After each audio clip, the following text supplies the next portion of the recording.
Hello, hi, and welcome to Lvg Intra-Clan tournament. Uh, we've got our first brackets lined up, and what are we competing for? We are competing for a season pass. The whole thing, if you win, you win, you keep winning until the point where you get first place and you get like a season pass for the next season. And that's pretty much it. Play really well, and you get the pass. Anyway, first, I was actually in the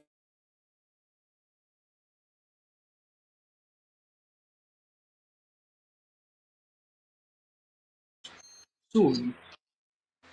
Um, and after that, we've got a lot more. We've got Paradox Dark versus Dark Wizard. Then Bunny was YPM.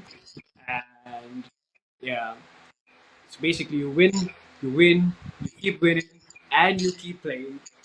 Anyway, where are our guys? Lush and Sehandu. So, yeah, how have you guys been? How has the Clash Royale been treating you all? Start when ready. Yes. By the way, I'm Hugh. I go as P on Clash Royale. Uh, I won against what's his name? Jerry Berry. I played Bridge Spam, which is like my go-to deck because I played that since day one. And I don't know what we'll be seeing later on in the tournament, but we'll definitely be seeing some games getting played. So yeah, how's the weather, guys? Hmm. It's been warm. Did we talk about Clash Royale? Do I talk about Clash Royale? Oh yeah, yeah. What's his heroes? We've got Hero Goblins and Hero Mega Minion. The Mega Minion fan art, not fan art. The Mega Minion art is from Clash. It's the Dark Elixir Troop, which is why it looks really different. Because like all the other heroes, they look the same, just but like dipped in a bucket of gold paint. Whereas the Mega Minion just looks like an entirely different troop. And his ability is way too broken. And very soon, we should expect the match getting played. But still, the Mega Minion, Hero Mega Minion ability is so broken. The guy just teleports from one corner to the other corner on the map. but also the goblin heroes. Those are really broken. Basically, where they die, they spawn again if you spend more elixir. So Lockbait is going to have one of the biggest buffs, but it's going to be so common next season. And I don't look forward to it. I do not look forward to it. There's so many people who play Lockbait. It's such a free to play game. And also, last was Janaka. Last was Janaka. Is Janaka Sinha?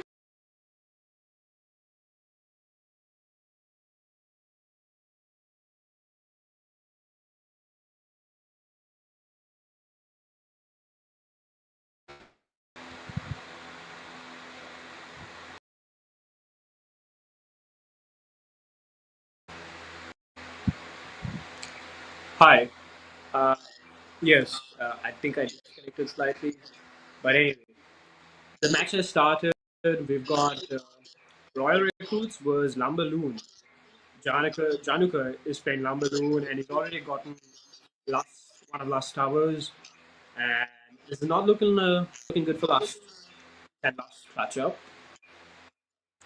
Watch and find out. Last goes for the Royal Recruits in the back split lane.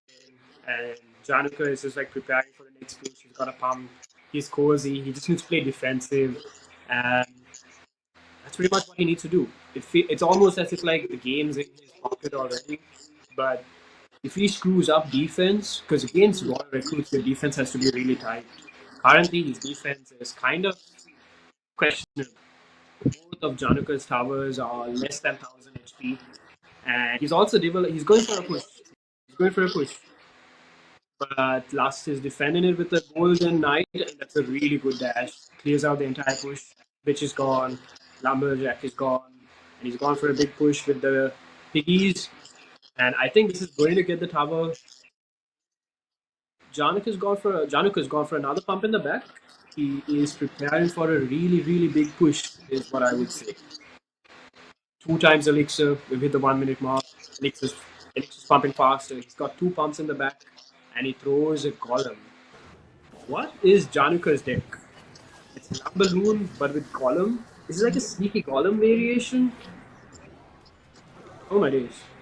This is a questionable deck, but let's see how Januka does. Ooh, Januka is really good with his golden. Almost like push, but is in a good spot.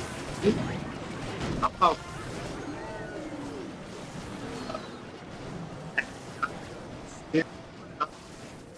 if I call my or kick off soon, but last gets the kick back.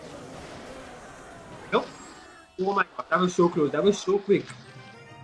Last was so close to get the tower, but Januka got kicked out with the column and moon push. It's a questionable deck that he's got there, but it works. And it works. So this is a best of three setup. There's another two more games. If Januka wins if Lust wins the next game, then there'll be a third game. But if Januka wins the next game, then there is no need for a third match. And the match has started. Let's see what are they going to change their deck? Are they going to change their strategy?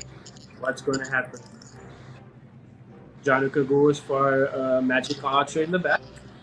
Could be playing the same deck. And so could be Lust, because Lust has gone for the recruits in the back again. Oh, Januka is using the execution, which is a really good counter to his deck, because it's a splash card going against many troops. Easy counter. But the executioner is dead. Flying machine is going to connect to the tower. How will he respond? Will he respond? He chooses to ignore this. He's chosen to ignore this. He's gone for the Lumberloon push on the right. And will this get the tower?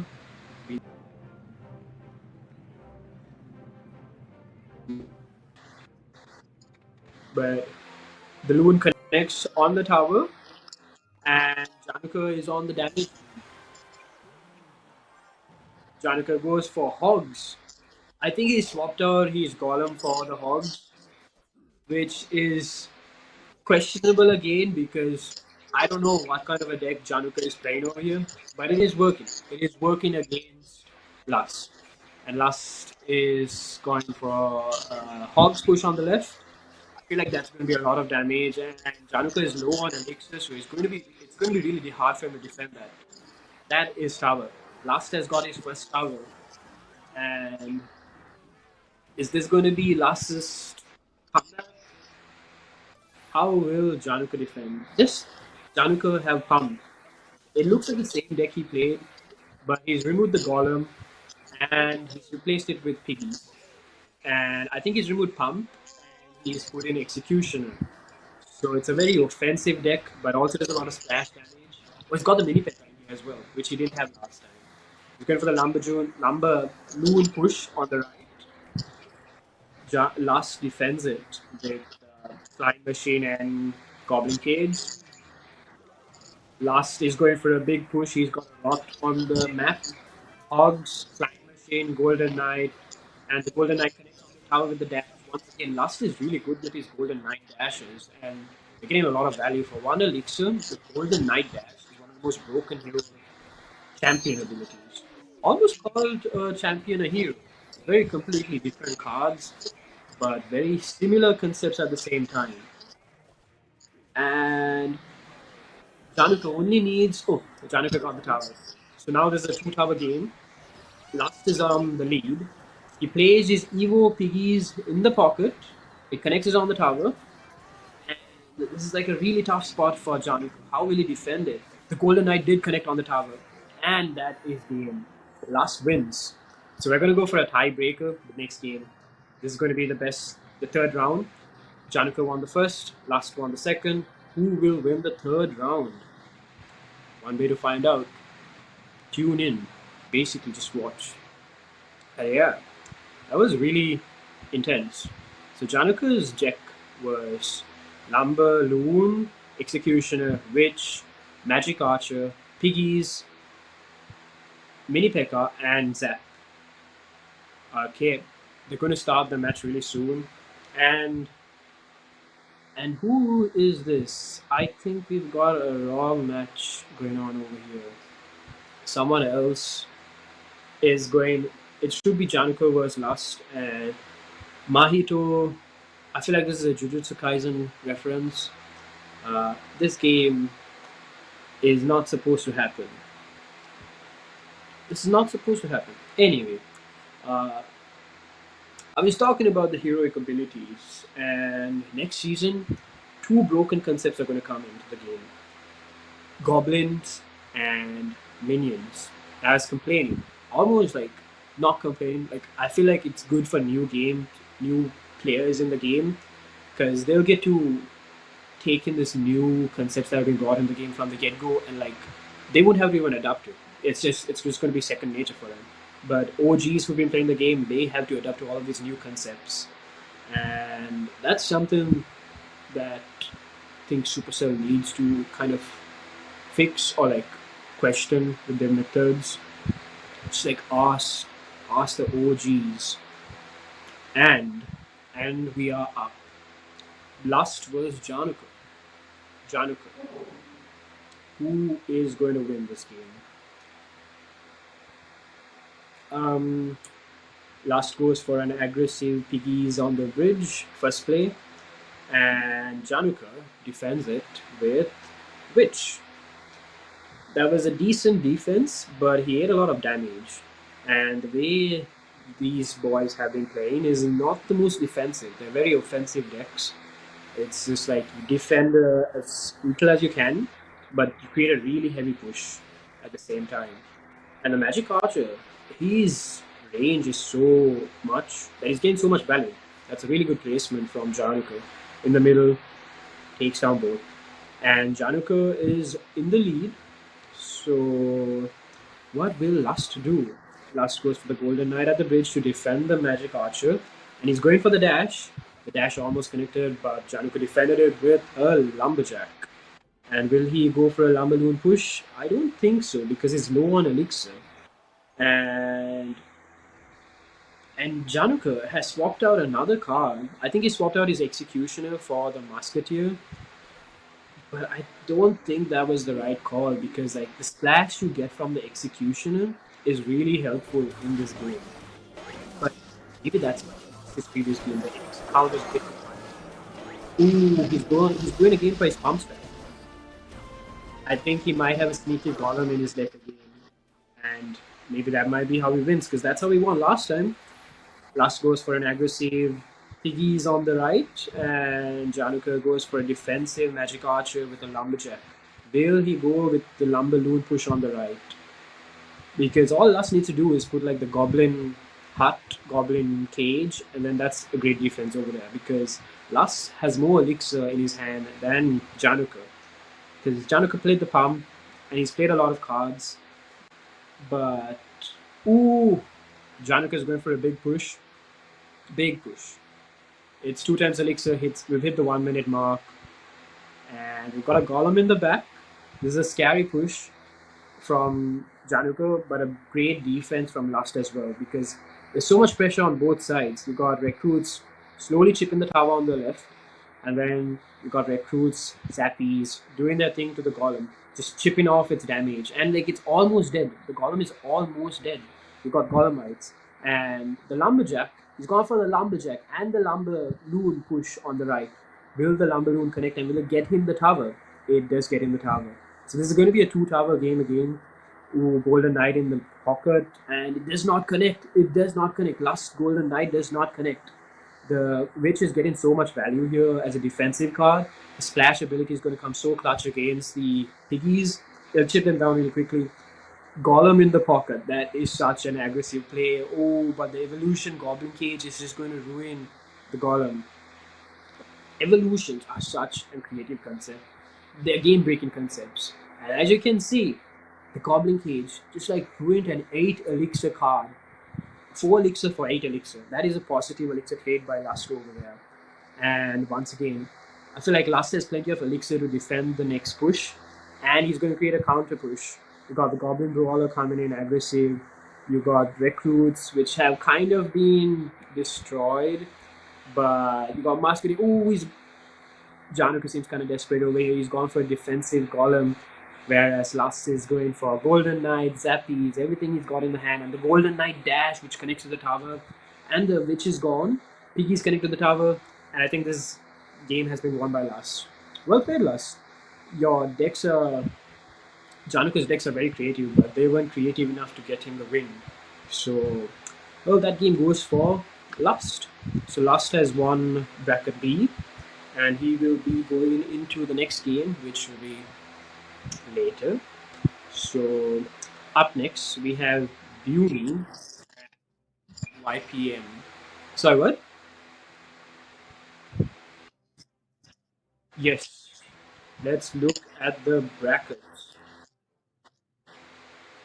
And we've got Paradox, who's going to be playing next with Dark Wizard. Yeah, Dark Wizard versus Paradox. Let's see how this goes. And after that, we've got Yumi versus YPM.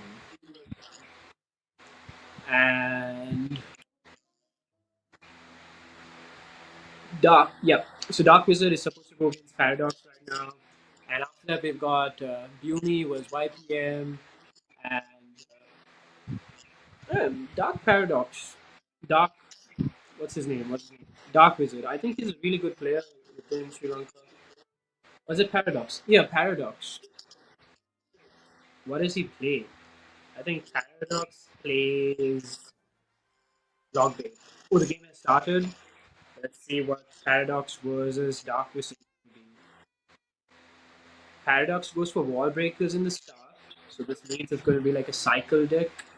And Dark Wizard goes for the Royal Ghost on the right. The wall break is connected, which is kind of sad. So Paradox has like a hyper bait sort of deck going on at the moment, and Dark Wizard has a bridge spam deck going on. Bridge spam versus log bait. It's going to be a very tough game. Paradox has a bowler in his bait deck. He has two 5 elixir cards in a bait deck. That is questionable. Wall breaker, one of the wall breakers connects on the left, and Paradox is in the damage. Bridge Fam versus Paradox. Bridge Fam versus Logbait. It's going to be tough for Bridge Fam because he has to play a very defensive game within the first minute. But once it hits 2 Elixir and once Dark Wizard has cycled to his evolutions, that's his chance to shine. So for now, Dark Wizard has to play defensive.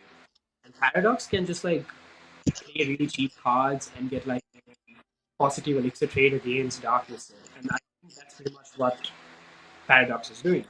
As you can see, we've got like so much elixir on the board that's very easily defended by Paradox. It's got the bowler which just like knocks back the battle ram, fully resets it. All that ramming ability going on, fully reset. And Paradox is in a really good spot now. It even forced out Dark Wizard's Evolution Royal Ghost, which I don't think is a good move. Coming from a bridge fan player, should have saved it for something else. And Paradox has a counter push again. Paradox has a counter push. Dark Wizard has played the P.E.K.K.A, which is a really questionable play at this point because Dark Wizard is really low on Elixir, but now this might be the time for Dark Wizard to shine. He might play the Battle Ram on the opposite lane, which he does, and I think this is going to be a good moment. But I think it's also going to get defended really well with the Evolution Ghost. Like I said before, Evos are such a creative and broken concept. I don't really see Dark Wizard coming back from this because of all the elixir he spent. But we never know. Bridge Fan is like always like a very high pressure deck the longer the games go on. And from what I know, Paradox does not have a big spell, which is where Dark Wizard can kind of come in clutch. If Dark Wizard defends really well, which does not seem like the case because the Royal goes connected on the left and got Paradox again. Yeah, that was a pretty intense game. But Paradox kind of had it in the bag because of all the early pressure he put on towards Dark Wizard. And first game goes to Paradox. So once again, best of three concept. If Paradox wins the next one, there will be a third match. But if Dark Wizard wins it, there will be a third match. Will they change their decks? Will they go for the same strategy again? We'll have to see. And the game has started.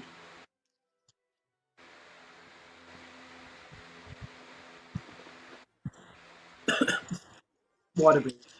Oh, Paradox is playing log bait, a bait deck. I can't say if this is log bait, hyper bait, or whatever bait, but Paradox is definitely bait. When you see the Goblin Barrel in a deck, you know it's bait. It's got the Heroic Knight, Dart Goggins, Evolution Goblin Barrel, and what does Dark Wizard have over here? It almost feels like a hyper bait deck or 3M. This could be a 3 Musketeers deck. After the 3 Musketeers got a rework, they have been such a deck. I feel like this is 3M versus Logbait. This is also going to be one of those intense matches. The longer the game goes on, it's going to be in Dark Wizard's favor. But because Dark Wizard has the Princess, he can also play it really well. Sorry, because Paradox has the Princess, he can play it well with a lot of control. So we'll have to see. Once it hits the 2 minute mark, it's all going to go in favor. That's exactly the placements I'm talking about. When you place the Princess in the back as like a card that's really out of reach for Bridge fan players, it becomes such an annoying card to go against. Currently, Paradox is in the lead. Dark Prince has Cycle 2's evolutions. I feel like he's going to go for a split Muskies in the back. Either he ignores this, or his next move is probably going to be a split 3 Musketeers in the back. That's his best call, which he does. So Dark Prince is going for 3 Musketeers. This is going to be really scary for Paradox. But Paradox has 2 really good evolutions at the same time. Evolution Skeleton Army and Evolution Goblin Barrel. He used his Evolution Goblin Barrel. Look at that. Look at that. Look at the battle ram connected on the tower. That was such a good battle ram, but Not enough, not enough. And Paradox has played a sneaky battle in the back where he made Dark Wizard lose his placement for his Sparrow thing. That got a lot of damage. It puts Dark Wizard back. And Paradox is in the lead by almost 1,400 damage. You finally see Paradox play his Skeleton Army. Skeleton Army is such a broken concept. Ghost, like attacking, you cannot even make contact with it. It's like the Lumberjack evolution. Okay, so Dark Wizard has to defend this. Oh my gosh, this is so close. You got two princes on the top on the game, and you got an Inferno Tower. Inferno Tower is going to be the most annoying card for Dark Wizard. It's just going to like suck in all of the troops. All the troops are going to just like pay attention to the Inferno Tower, and they're going to ignore everything else. And it's like the best card that Paradox has against Dark Wizard. Still, this is like a really close game. Dark Wizard can win, but it's also going to be very tough for him because Paradox has the princess. The princess is going to be out of range from everything, and she's just going to be like shooting her arrows and just like slowly chipping out every push. But the left side looks kind of scary. Ooh, okay, Battle Ram connects. Battle Ram does not connect on the tower, it disconnects with the Inferno Tower. And Paradox is. That was a clean defense by Paradox. Nothing connected to the tower over there. You got the Goblin Barrel going. Just a little bit of chip damage, and Paradox is still in the lead. Paradox has gone for a big push on the left, but the Inferno Tower once again sucks it all in. The Inferno Tower is going to be the most annoying building or card for Dark Wizard. Because like he can't break through. He needs to break through. And cycling to his evolutions is his best bet. But with 30 seconds remaining, it's going to be really, really difficult for Dark Wizard to break through. He's trying to make a big push on the right, but the Inferno Tower does its thing, sucking it all up and just like putting in the flow. Ooh, the right side got really good chip damage from the Goblin Barrel, but the left side connected. The Royal Ghost is going to connect, do the splash damage. Oh my days, I did not see the right side got this is what I'm talking about. Bridge spam. The longer the game goes on, the more harder it is to defend. Because it's literally spam. You have to pay so much attention to both lanes. And that's how on the game. Yeah. We've got one more game from Paradox, and on the other side, Endis was Yumi is also going. Um, do we check that out? We'll watch Paradox and Darkness go for the third game, and let's see how it goes. Which they have started. Water break. Okay. Paradox is going for bait, and is Dark Wizard going to be Musketeer once again? It still looks like the Three Musketeers deck, but he's got the Hunter evolution in here. The Hunter, I think you still have the Battle Ram and the Ice Column, Three Musketeers. Ooh, Royal Giant. Royal Giant is a control deck. The Fisherman, the Hunter, it just does a lot of work. And also the Royal Ghost getting added to the Royal Giant deck is a very good and annoying addition. Because back then the Royal Ghost wasn't in the meta until his evolution came. And once his evolution came, he was like added into a lot of decks, especially Royal Giant. It's so much annoying. This is going to be tough for both of them. It's going to be a very intense defensive game going on. Even though Paradox has done more damage to Dark Wizard in terms of like collective damage on both towers, Dark Wizard is in the lead. How will Paradox defend his Royal? Because he does not have a build-in in his deck, and that's going to be a really tough spot for Paradox to be. Once he's got that evolution, Royal Giant going on, none of the day troops are going to like connect. Oh, he does not have the evolution Royal Giant. Royal Giant connects on the tower, and he puts Dark Wizard on the lead once again. And the counter push does not look good for Paradox. Paradox goes for a sneaky ghost on the left, but the Fisherman kind of blocks it. Dark Wizard is doing a really good job with defense. I think he's taking this game a bit more seriously because you do feel that pressure when it's your third game. Both of you all are fighting for a chance to win the pass.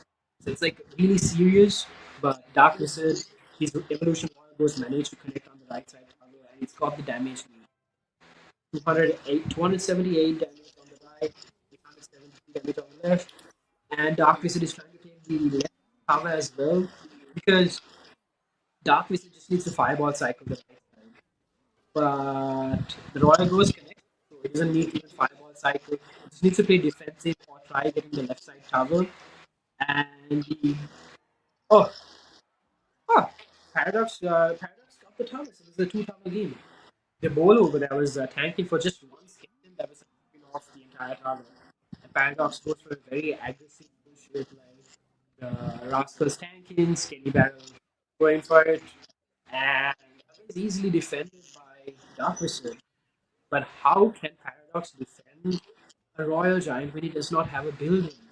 The Royal Giant will always connect when he throws it in the pocket. And as you can see, Paradox is down. He's at 100, 1,577. Dark Wizard is in the lead. Dark Wizard is doing a really good job with like defense. He's put the Royal Ghost in the back, slowly chipping away the bowler's health. But the bowler, oh, a sneaky ghost in the pocket. And the ghost is catching for everything. And one ball breaker connects. Evolution, Skelly Barrel in the pocket. Will that connect and do a lot of damage? The Rascal Girls are doing a lot of damage. Oh, that's going to be fireball damage. That's fireball damage. All Paradox needs to do is throw a fireball and he wins this game. Oh my gosh. Yep. The fireball connected. Paradox won. Paradox won. Damn. Okay. I was low key rooting for Dark Wizard because Bridge fan, but that just came out to a matter of like micro interactions, micro macro interactions. So Paradox won that. And what's the next bracket? Who is next? You know that Bumi and Y Mendes played, and next bracket we are in the E bracket, and we've got Mystery versus Maito. That is what's next. We are currently waiting patiently for next game and how will this go? Anyway, I was talking about the next season. Honestly, I'm not looking forward to the next season, but it is what it is. I enjoy the game, I still play it, but it's also like crazy that all these new concepts are coming and we have to adapt to it. But it is what it is.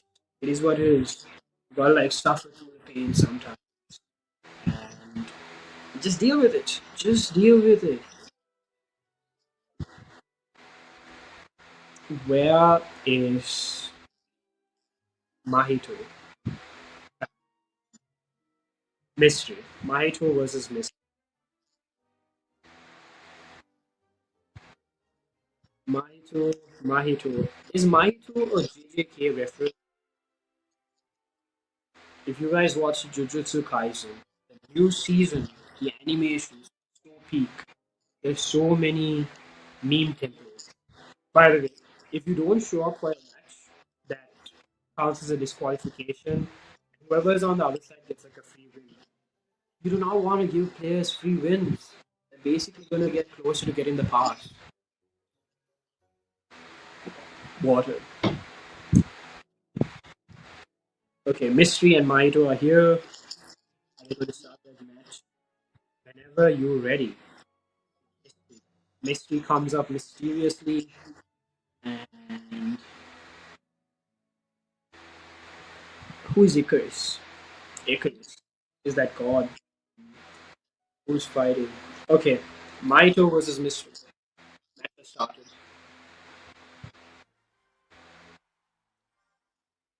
Now, what are they playing?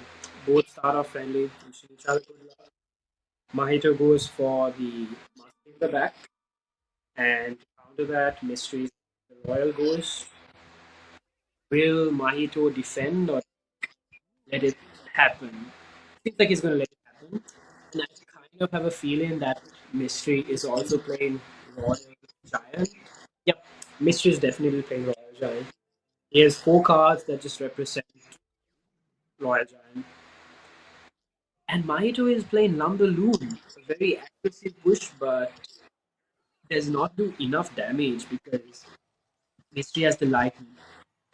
But oh my days, look at that freeze! It got so much damage. It got like three connections on the tower, and Mystery's tower is down to 591. This puts Mahito in the damage. And how will Mystery react? Because Mystery has more elixir at the moment. You can go for RJ in the bridge, and Mahito will just defend it with the Tesla, because it's definitely cycled to his Tesla.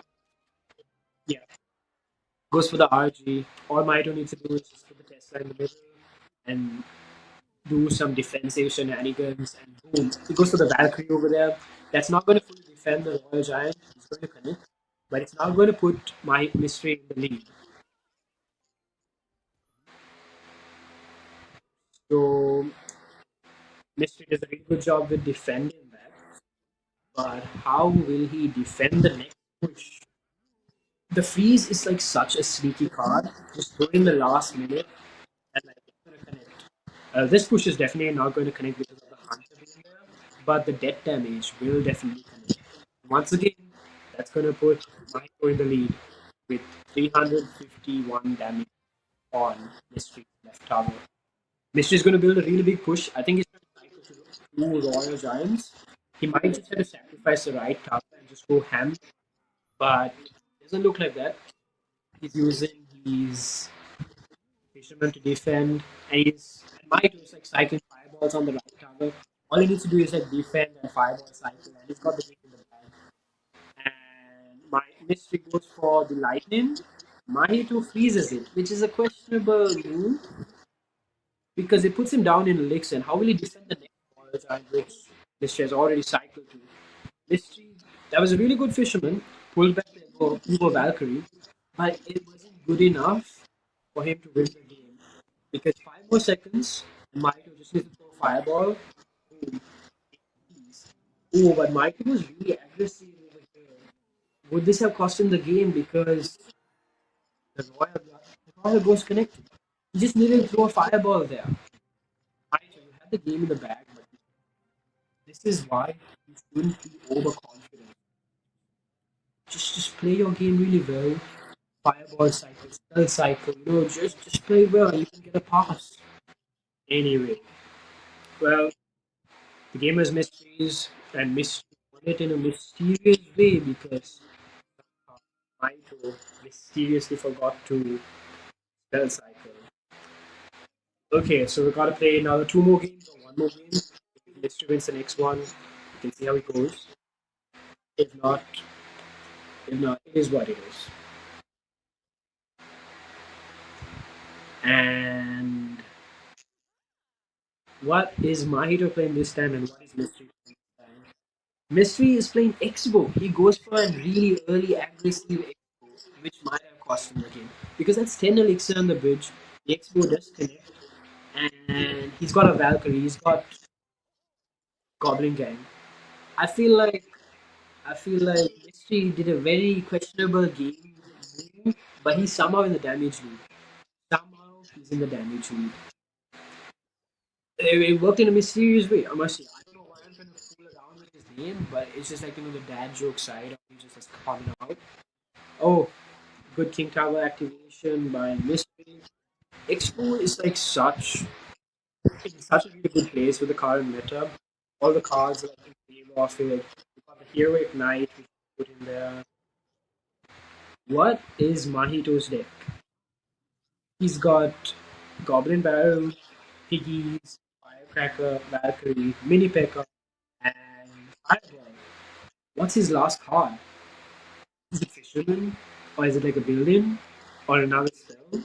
Well, Mystery goes for another explore in the bridge, and Mahito defends it with an Inferno Tower, and Mahito's counter pushing with the Valkyrie,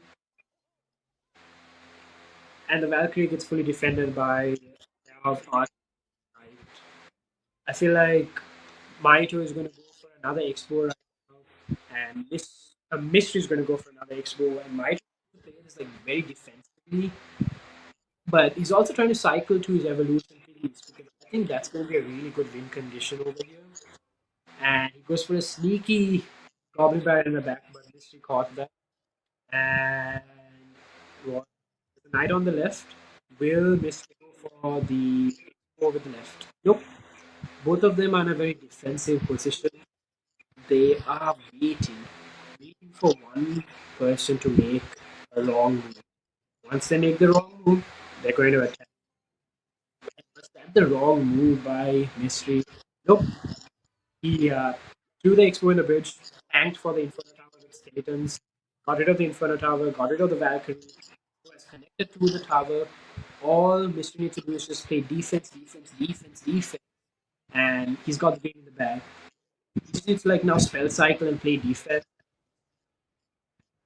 Um, yeah, I feel like Mystery's got in a really solid position, um, but the evolution pickies do connect on the tower, not enough to get him in the damage lead, but good enough to do a lot of damage. And all Mystery needs to do is play defense, spell cycle. Will he do that, or will he also go a little bit aggressive and try to like throw it in the bridge? Yep, Mystery is going defensive. All he needs to do is play defense, lock that, kite the piggies with the Tesla, then archers to do their thing, and just fireball cycle. The game is Mysteries. If he just keeps locking in, playing defense, spell cycling. That's all Mystery needs. And comes the Goblin Barrel, and there comes the log.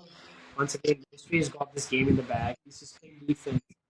But that Tesla placement was very questionable because it only pulls two pigs, and it forced out a fireball from Mystery. Fireball was supposed to be used on the defensive tower, but it had to use it on the tower. Now this is going to be a spell race. Michael just needs to like cycle his cards to his next fireball, and he's got the game. But Mystery kind of threw that game. Mystery threw that game in a very mysterious way.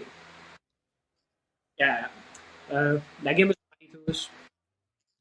Once again, can't get can't get overconfident. This is what I'm saying. You gotta play super defensive with these type of games. Mystery won the previous one. Michael won this one, and it's going to be the third.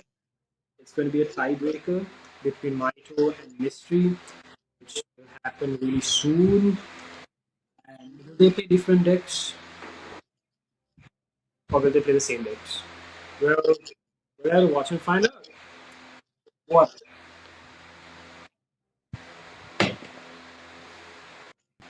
Okay, they've started their game. Maito versus Mystery. Third game, best of three. Seems like Mahito is going for his OG pick in the start, and Mystery is going for giant. So Mahito had an Lumberloon deck, but his Lumberloon push was defended so easy.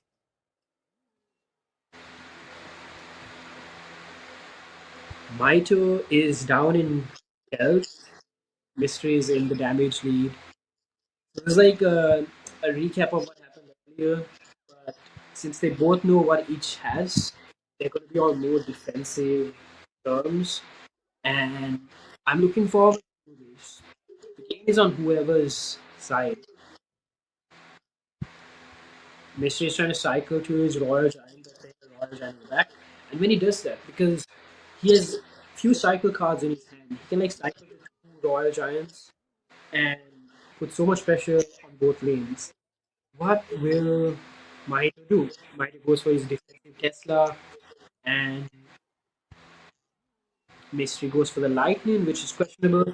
I thought Mystery would go for another Royal Giant because Maito didn't have the Tesla in hand, but he went for the Lightning, and I think that might be how Mystery forced the game, because all Maito needs to do is now freeze, and he gets the tower. Boom. Well played. Definitely well played by Maito. Maito says stands, such distinguished gentlemen playing this game. Um, this could be where Mystery comes back. He's got Evolution Hunter in hand and Evolution Royal Giant, but Mahito does not have the Evolution Test. It's take one more time to get the Evolution Test, and that was a good but also questionable Hero Musketeer ability. I feel like he's going to go for the Lightning. He does go for the Lightning, but he doesn't manage to catch the Lumberjack. If he caught the Lumberjack with the Lightning, he would have got the tower there and like gone for a two-tower situation. It's so close, yet so far away. Maito desperately trying to get the tower. He goes for a tank and puts in fire. What's his lumber? And Mystery does get the tower on the right, so it has become a two-tower situation. But Maito used the free spell, got the second tower, gains Maito. GG's well Maito. That was excellent use of the freeze over there. And both of them knew what they were going up against, and both of them had like time to strike. This is what Clash Royale is about. That puts Maito in the next bracket. And currently, we have a game going on between Hellraiser and who is Hellraiser going up against? Roma Fernando, is it? Icarus and Roma Fernando. Okay. Can I DC? Okay. So, Hellraiser is going up against Icarus. Who is Icarus? I'm trying to figure this out.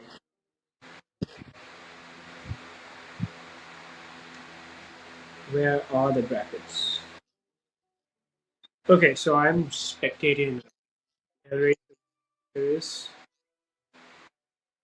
and Hellraiser is playing something for sure.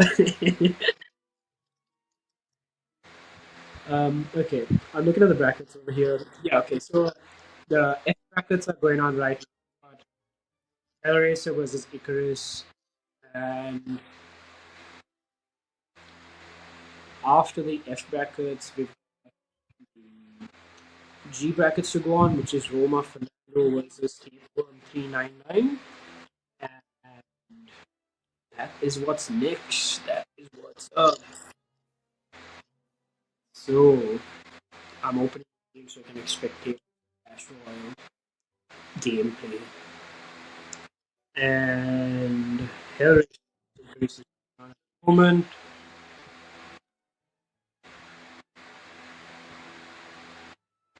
So, Hellraiser Graveyard. Icarus is playing Hog 2.6 or Hog 2.8.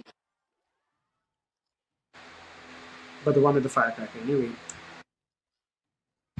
Yes. Yeah, we've got the game on the screen.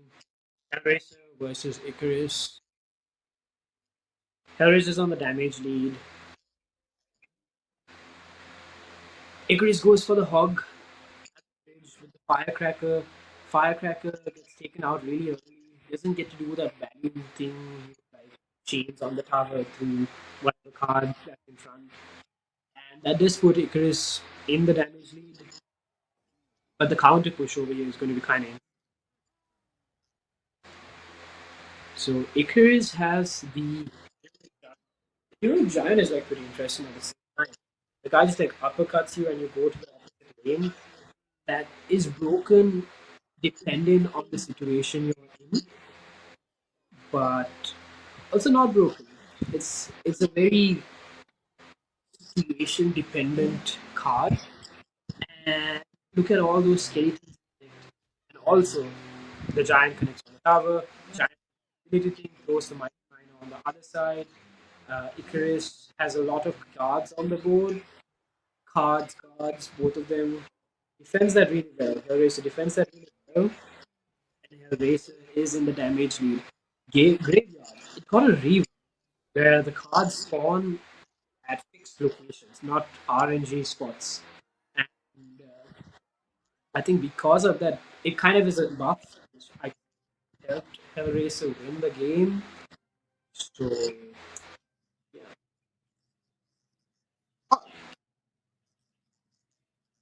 Okay, I will be back. I'm going.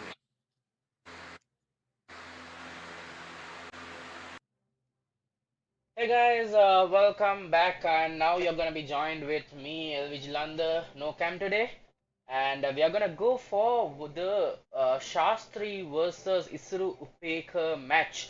Dulinda against our commentator Matthew will be off stream. They'll be playing their match till he comes back. I'll be joining with y'all on the mic. Let me quickly update the OLEs. I was doing this all this time, so. Since I'm missing my commentator, just gonna do it myself. And meanwhile, just for you to remind you all, the other matches, Roma's match went as a walkover for him against Tapeworm, and the previous match, again, the Hellraiser is the PV9QLOQ2, that's his name on the bracket.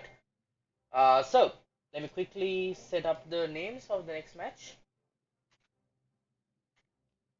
Shastri and Isuru Upeka will be the match on stream next. Let's see how this match pans out. And we are moving officially into round number two. Um, some players directly got their chance into round number two, like I think Shastri and Isuru Upeka, they were directly in round two. And let's see who will be able to make out of round number two. Let's quickly have a look. Just gonna start calling the match for the players to come and join. Um,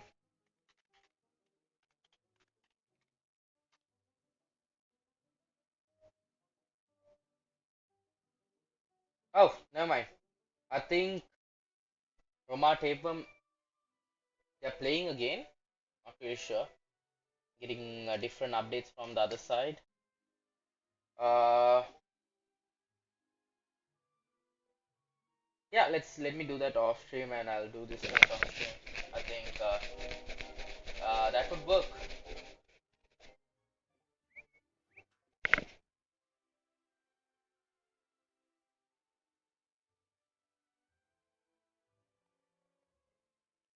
Um, oh wait, let me see what match.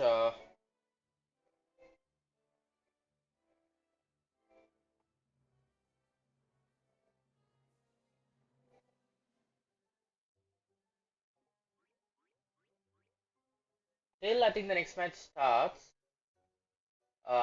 Let's watch the Roma versus Tape Bombs match as well.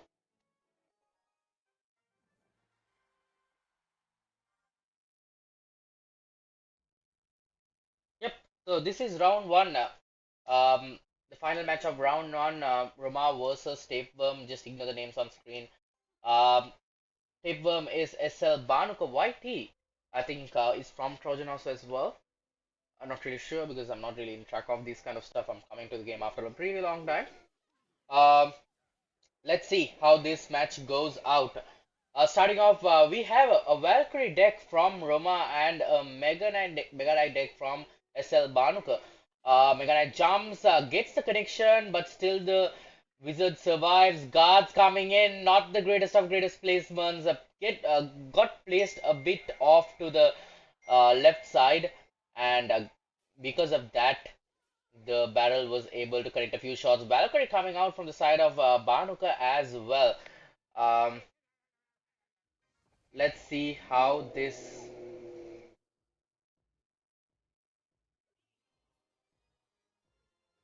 Yep. Let me just. Okay. There, the connection comes with the graveyard. The tower will go down. One up in the favor of Roma. Let's see if Banuka will be able to give a comeback. Um, some good connections, and I think with the Inferno Tower, I don't think it's the greatest card to have when you have a graveyard play against you, because graveyard can distract the Inferno Tower pretty easily. I'm expecting the Mega Knight to jump along with that Firecracker in the back. Let's see if there is a good connection on the tower. Poison comes down. Oh my God, Poison is gonna be pretty annoying. Hog Rider comes out from the side of Barnuka. We have the Evolution Goblin Cage being used, taking down the Hog Rider without any connections to the tower. Just I think 300 for that fight, for that interaction in that manner. Let's see. Graveyard once again counted pretty well with the Valkyrie. I think saving the Valkyrie for that graveyard would be the play for the day. Barrel placed pretty low down, and guards easily counter that. Valkyrie connects to the tower, getting some good chip off the tower, but I don't think that'll hurt Roma too much. He has a good lead. Let's see if he's able to maintain it. Evolution Valkyrie distracting the Mega Knight for a few seconds. 10 seconds left. I don't think 10 seconds is gonna change anything. I think that match will go in favor of Roma. Roma goes one up in the series. It's a best of three, so anything can change. Let's see if they can give a comeback.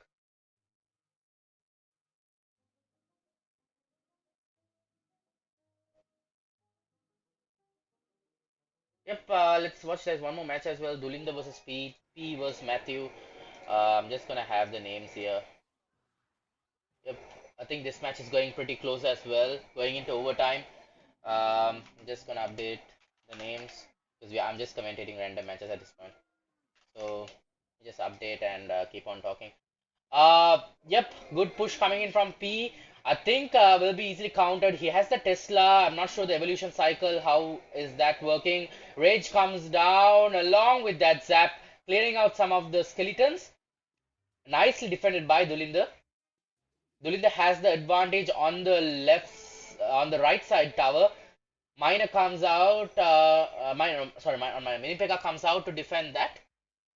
Is that the evolution one? Not really sure. I'm not in track of the game's new updates. Evolution Tesla comes out to counter that. Um, let's see. One more push coming in from P. It's a Sparky deck. So one good connection of Sparky will change like a huge, will actually make a huge difference. Oh my God, that's so much chip from that skeletons and the miner. Uh, just down to 12,009, sorry, 1,209. Sparky is pretty low. Poison comes down. Sparky is not going to connect in this scenario. Sparky will go. Oh, gets that one shot, sneaky shot. Um, Royal delivery, clearing out some of the annoying stuff. Dulinda getting the chip on the right side tower. He's not forgetting about it. P has to be careful. I'm not really sure if P was following that. I think uh, one more miner comes out and P is in dangerous waters. He's not defending that at all. It's going down five. Oh, just 500 left on that right side tower. Yep, I think P has given up at this point. Overtime ends, and that will go to Dulinda. Strong contention from P. Gave a really good fight, but yep, unable to survive long enough. That's the verdict. And I think he will go one up, and we have the other match has well started. Not really sure which one was that. Yep, I think that's Roma versus Banuka's second match. So in this series, Roma is up one. So Banuka will have to give a comeback if he wants to give a fight. Already Roma opening up pretty strong, doing almost half, taking almost half the tower.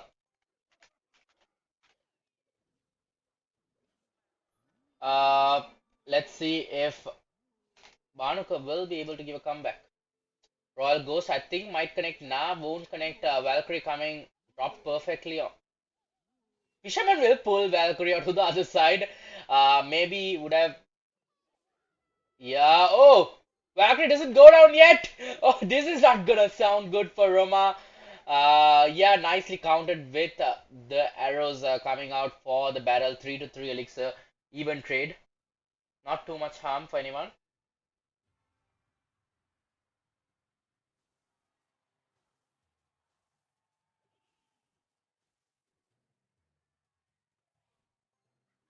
Yep, Mother Witch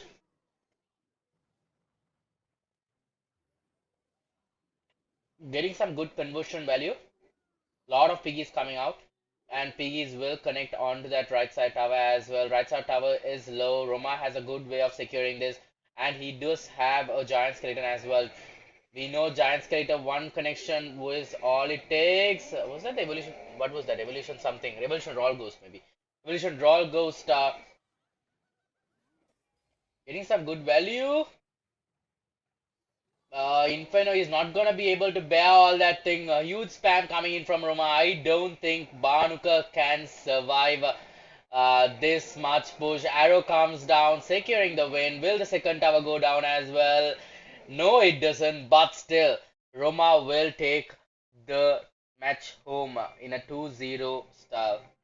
Roma will move on to round number 2 and tapeworm, tada bye bye from this tournament. We'll see him next month most probably. But that's all for now. We have still Dulinda versus P match going on. Just 20 minutes, 20 seconds into the match, so 20 seconds or something into the match. So not too much harm in watching the match. Let's watch this as well. Uh, yep,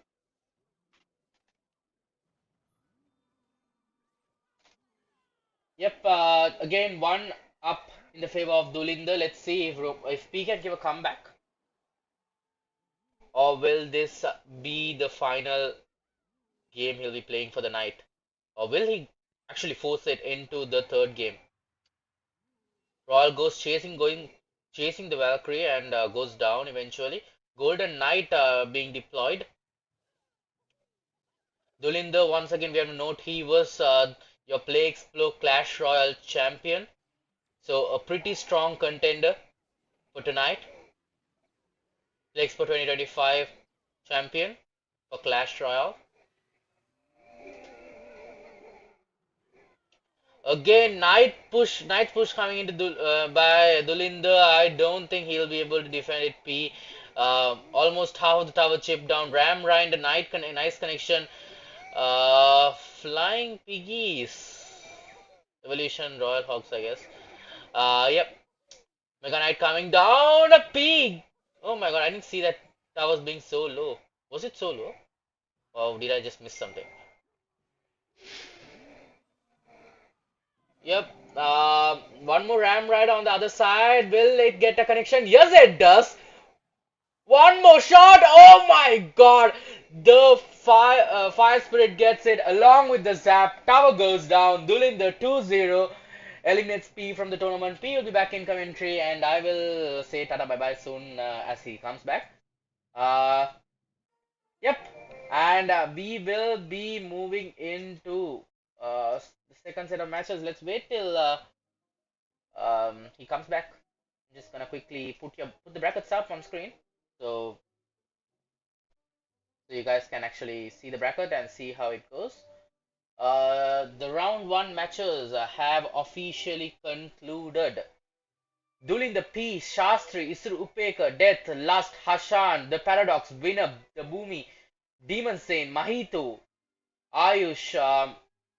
That's all the players we have left for tonight. I Yep, unfortunately lost it. yep. I think he's back, and tada bye bye. Yeah.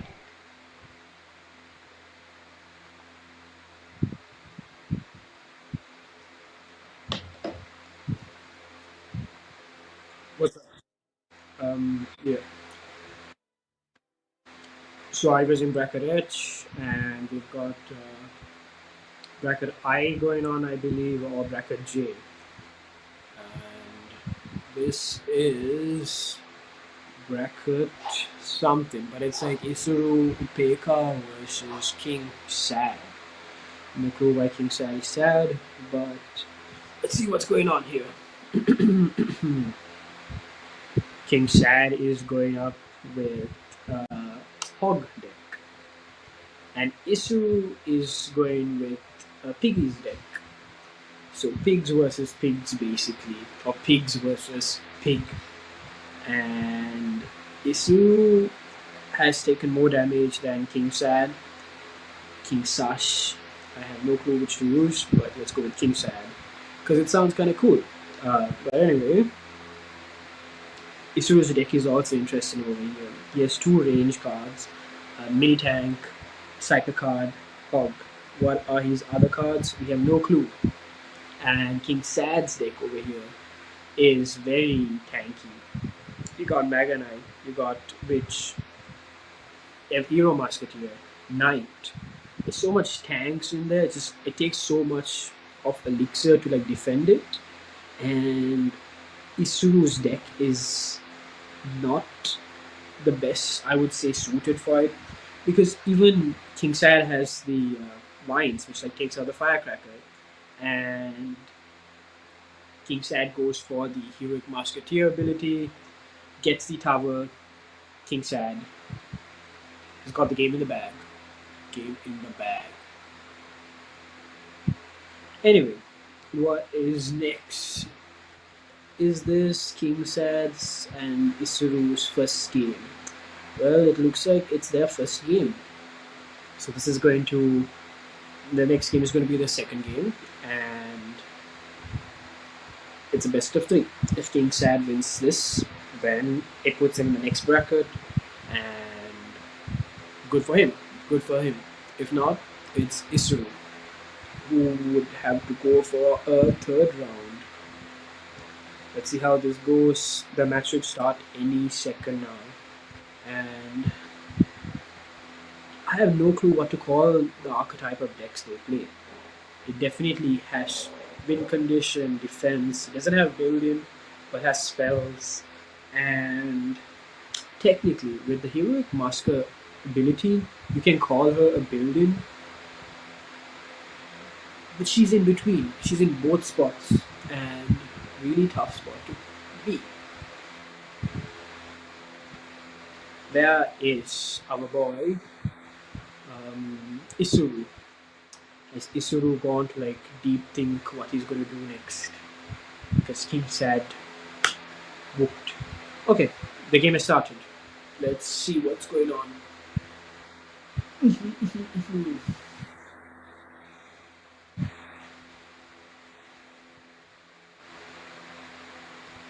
And Mega Knight.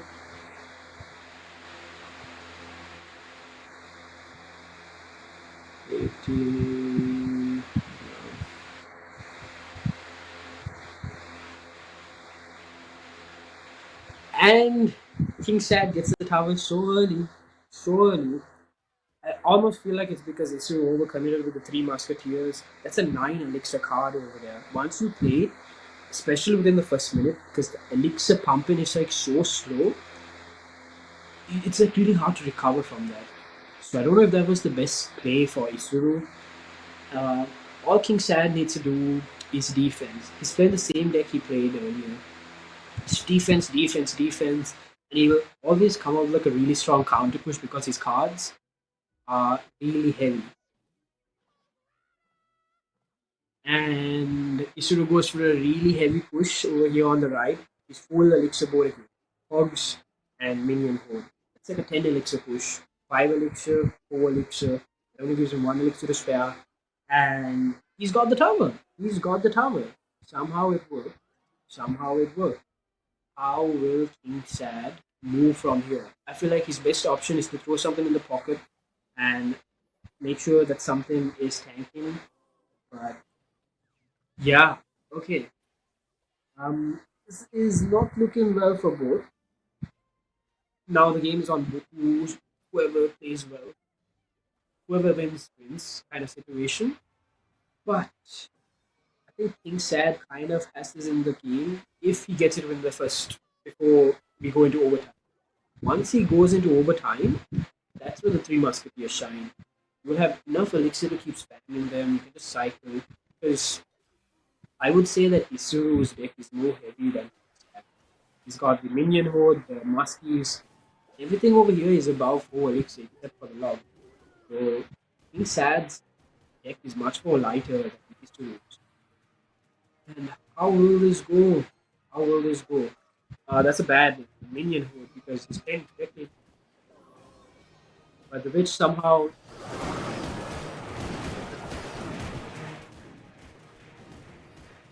thingy the hog. Two pushes on the left, on the right.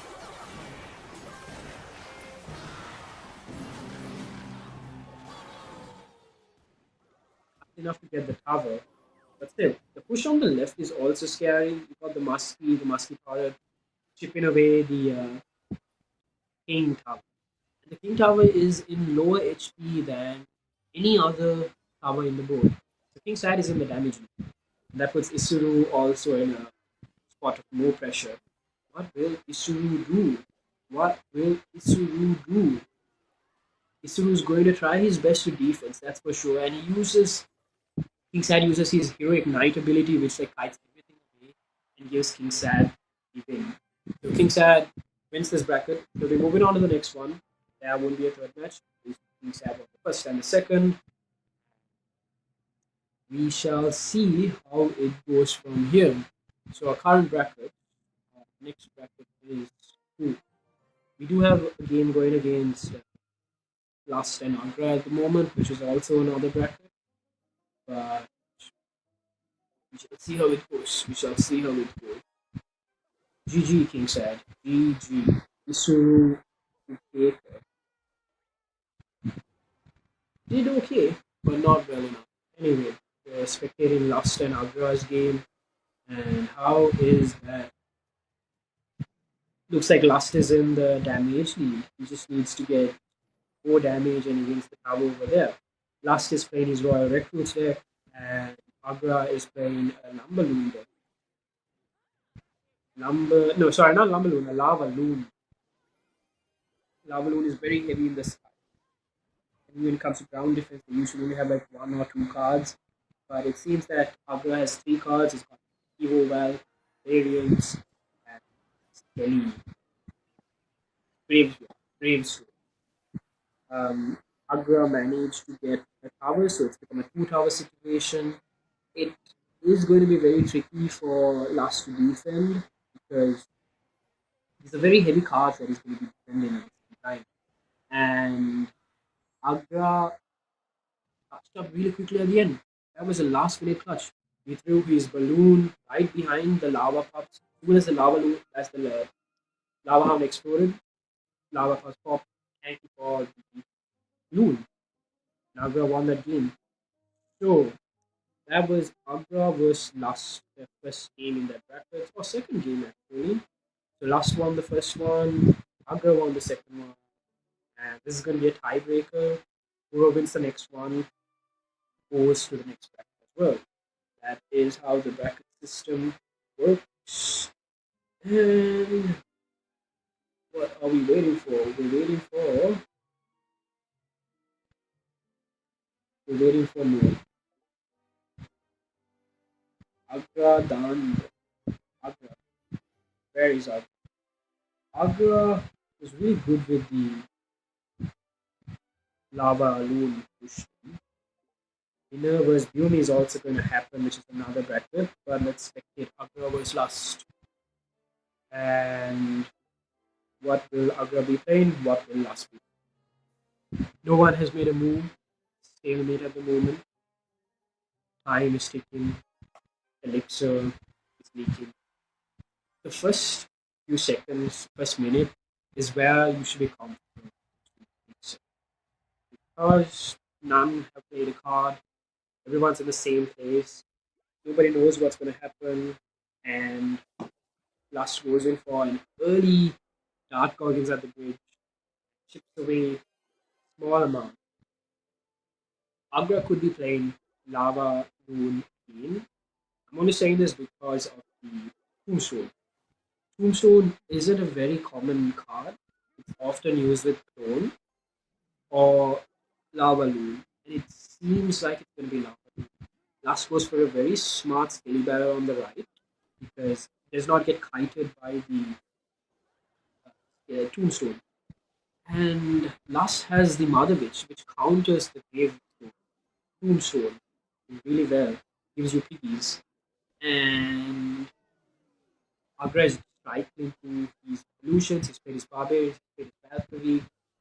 Lust is playing a variation of Recruit's Bait, and Agra is playing his Lava Loon deck. So something that Agra is comfortable with, and I don't know if Lust is comfortable with this. I don't know what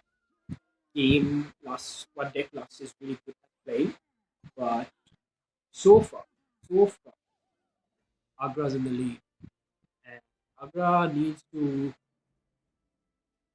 cycle. Agra's going to get his Evo Valkyrie next. So he has both these evolutions in hand, and Agra fireballs his Skelly Baron because he didn't have the Tombstone. But I think he had the Tombstone. He didn't want to play it because the Mother Witch would be walking into the Tombstone. That would be a negative elixir trade. Gives way too much value for the Mother Witch. Both of them are going for their big push. This could be their final push. And Last Trick is not a recruit's bait, it's a mortar recruit's bait with bait. Usually you run the skeleton in here, but I don't think our Last has the skeleton. Hava on the right almost got taken out, but the last minutes have saved him. The Mother Witch is slowly chipping away Agra's rune. Uh, Hound, and oh my days, Agra has two lava hounds on the deck. Eh, How is Lust gonna defend this? Plus, our defense is really short over here. He's only got the Mother Witch, the Dark Goblins. That's pretty much it that I know so far from this deck. And he's got the arrows. But look at that, look at that, look at that Loon going to connect, and look at the right side. If somehow Last managed to defend that, Agra would have still gotten the tower on the right. And Agra moves to the next bracket. That was GG's by Agra. Well played indeed. Well played indeed. Um, who is next in the brackets? Yumi versus Hassan. Hassan is going next. Wi-Fi is good. Last says Wi-Fi is doing a great job. Seems like Last may have lagged over there, but game's the game. Agra won it fair and square. Nobody said to have shit Wi-Fi. No offense.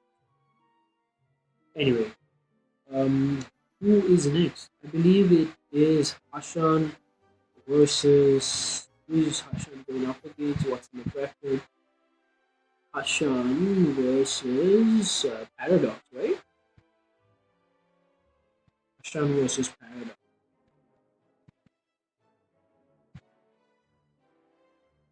Yeah.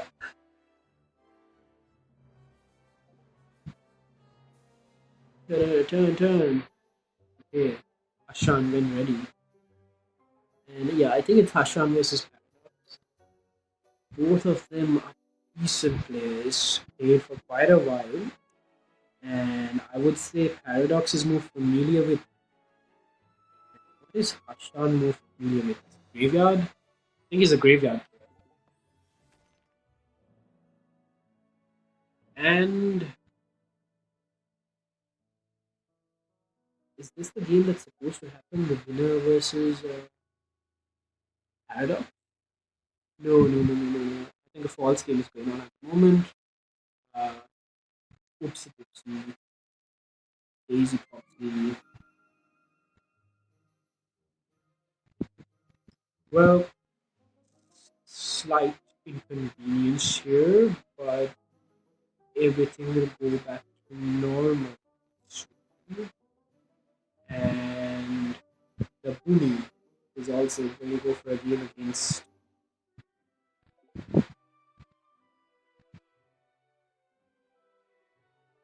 the winner. Yes, the winner was supposed to go against the bully, and he actually misinformation.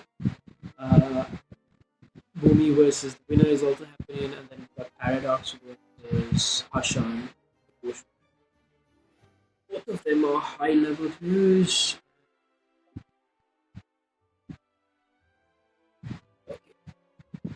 We are patiently waiting. There is our Hashan. Where is Abdul? Abdul is in the game. Okay. Should start any second. They should start any second.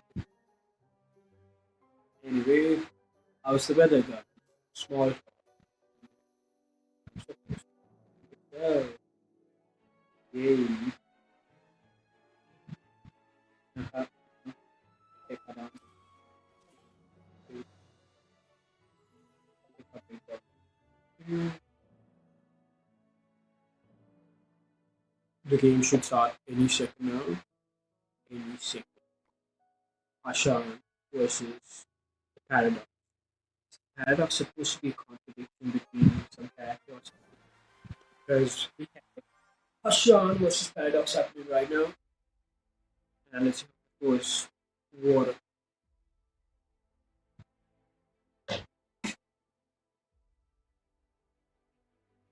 Nobody's making the first move.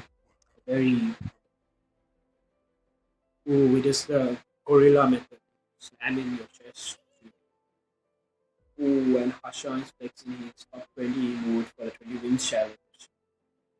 Clearly showing skill though.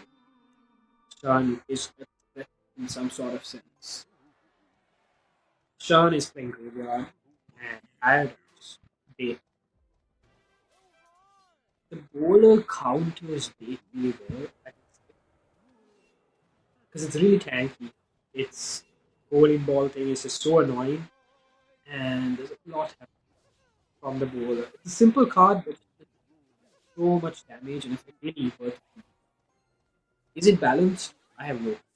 I'm not a member.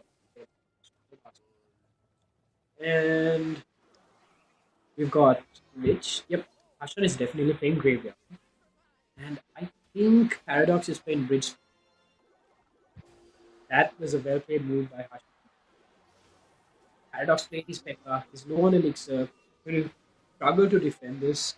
Graveyard gets so much damage. And the Witch is going to connect to the tower, splash connection to the ghost. And that puts Hasham in the lead. Hasham has mini Pekka instead of the giant.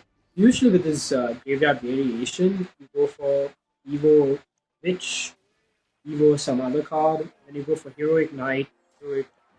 Go for the Heroic Knight. How will this go? Will Paradox give up or will Paradox keep playing? Paradox is still persevering. See, the bowler, so much value. The knockback is so broken, and the bowler just like fully countered the battle ram. Such an positive elixir card trade. In terms of elixir trading, positive. What will Paradox do? Was for the Pekka in the bridge to try stop the bowler from tanking, which she did a really good job. None of the skeletons connected to the tower, but that's also because he like have defense in defense.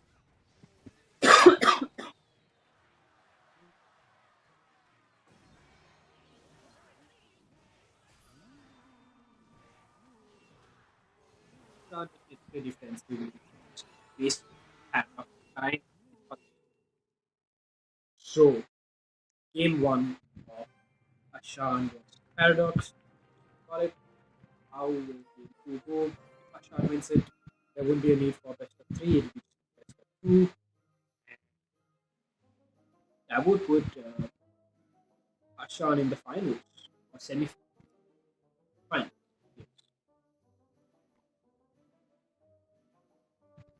Semi finals. Yeah. We're currently in the quarterfinals, semi-finals. Even in the quarter, okay, there's so many bracket sections. Anyway, next game. So really soon. And yeah. Ashan versus Paradox. A lot of people even use the heroic ice column with instead of like the mini P.E.K.K.A because its peace ability helps graveyard a lot actually. It actually can you just freeze the power, skellies rare. Ice column is like a really good addition as well. Heroic ice bridge something. Heroic ice column got added to the game. It was a big buff for the Hog 2.8, 2.6 community because it's a card so that's so it's a deck that's like so um what's happening? The game's loading, that's what's happening. We are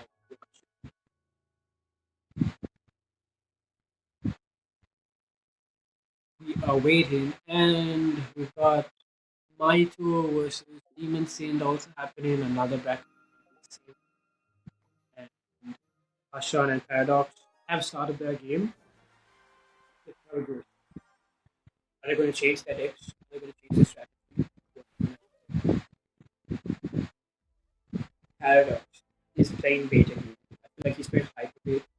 You would usually find the Sassy Bush hyper bait, and hyper bait it is. Hyper bait it is. Sassy Bush, Dark Guardian, Wall Breakers. It's a very high pressure deck. But if you can defend hyper bait till the 2 elixir mark, then you're good. But he's even got the both of them do have the heroic mini P.E.K.K.A, which is questionable. What does Hashan have over here? Is it also another graveyard? I have no clue. I have not seen Hashan's deck before. I know Paradox is playing a variation of Hyperbait. You often do not find the Mega, the Mighty. Okay, Paradox playing Recruit, not Hyperbait. I was expecting Hyperbait given that I saw the first three cards being Sassy, Ward, Dark Goggins, but it's Recruit's bait. It's a very split lane pressure deck, but high pressure still. You can't focus on one lane because focus on the left. Next second, putting so much pressure from the right. Paradox tried to kite the mini peck with the wall breakers, but the mini peck ignored it completely. Goes and does like 1,500 damage on Paradox cover. That puts Hashan in the damage lead. How is it going? It is going really well for Hashan. Hashan's in a good spot. If he wins this, he's to get to the next bracket, quarterfinals, semifinals. I don't know what you want to call it. He's into the next. Anyway,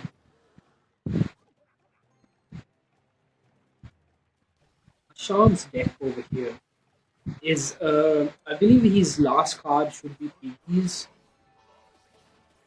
because I just have a gut feeling. That's pretty much what. The Mighty Mine is going to do Paradox is solid against the Skeleton, but because of the mini hit over there, the Mighty related, my intuition was right. Ash my intuition was Hashan goes for the piggies on the left, and there's a lot of damage, almost enough to get the tower, and he gets the tower. So Hashan is in the lead, 10 seconds left, and Paradox get the tower over here. If Paradox does not get the tower over here, Hashan will bracket GG's over. So all good, all good. Paradox is doing okay, and Hashan is doing really well. Hashan, GG's over there. GG's.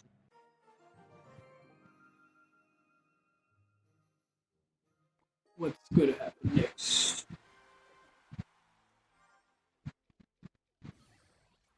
We are watching.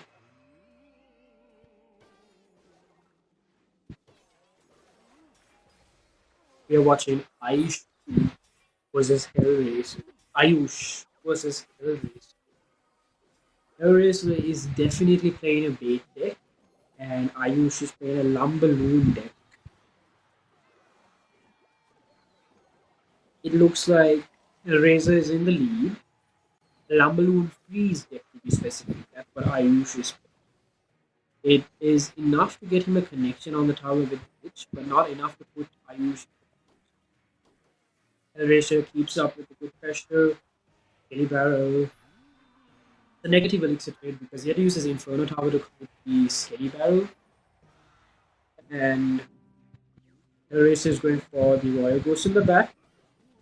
Ayush is trying to create a big push over here with the Lumber Loon, but the Loon gets kited by the Bomb Tower.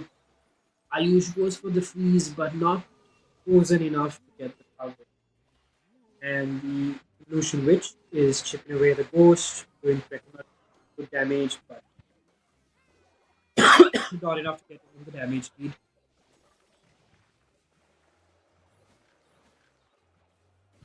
This is overtime. Whoever gets the tower over here wins. Sudden death acceleration. And Hellraiser's got a lot of pressure. Ayush is just trying to break through to the other side, keeping up the goal push, but it's not doing him enough to break through. Hellraiser goes for a very defensive strategy over here because all he needs to do is just get lane pressure, shift the tower, and slowly but surely he will gain the damage. Which he already is in the damage. Slowly but surely he will connect to the tower. And the wall break on the right connects, which puts both the towers around 400 HP. And Ayush is in a very, very, very uncomfortable spot. He's overcommitted on the left. He has no way to defend the Skelly Bear on the right. My bad, he actually has something, but it's not enough to like change the game. Still keeps Hellraiser in the damage lead.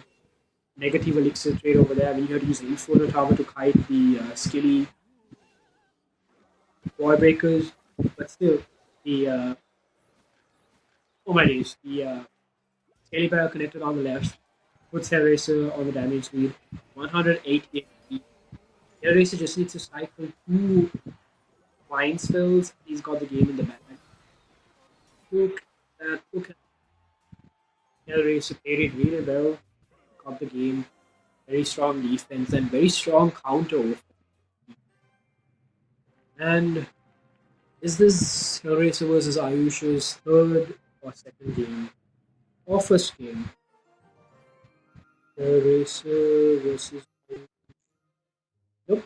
This is their first game. So they're still in the best of three. First one goes to Hellraiser. And let's see how this goes.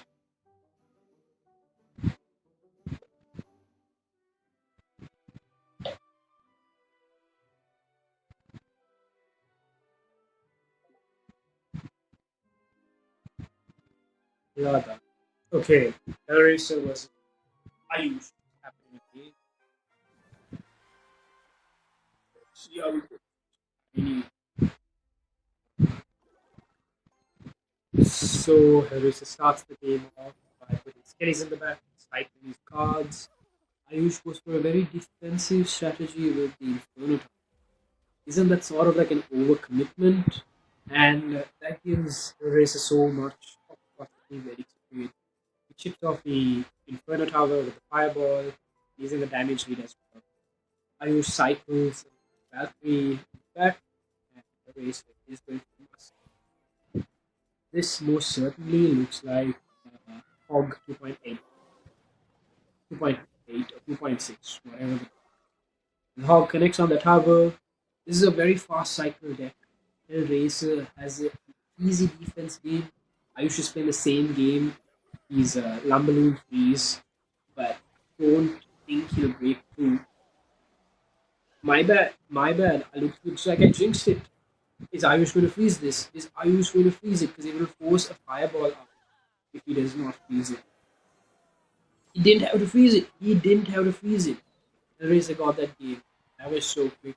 So I was not expecting that from Ayush. Can Hellraiser clutch this? If he clutches this, there won't be a need for a third game. If he does not clutch this, there will be a third game. Ayush is in a very comfortable spot. That Inferno Tower there looks really good.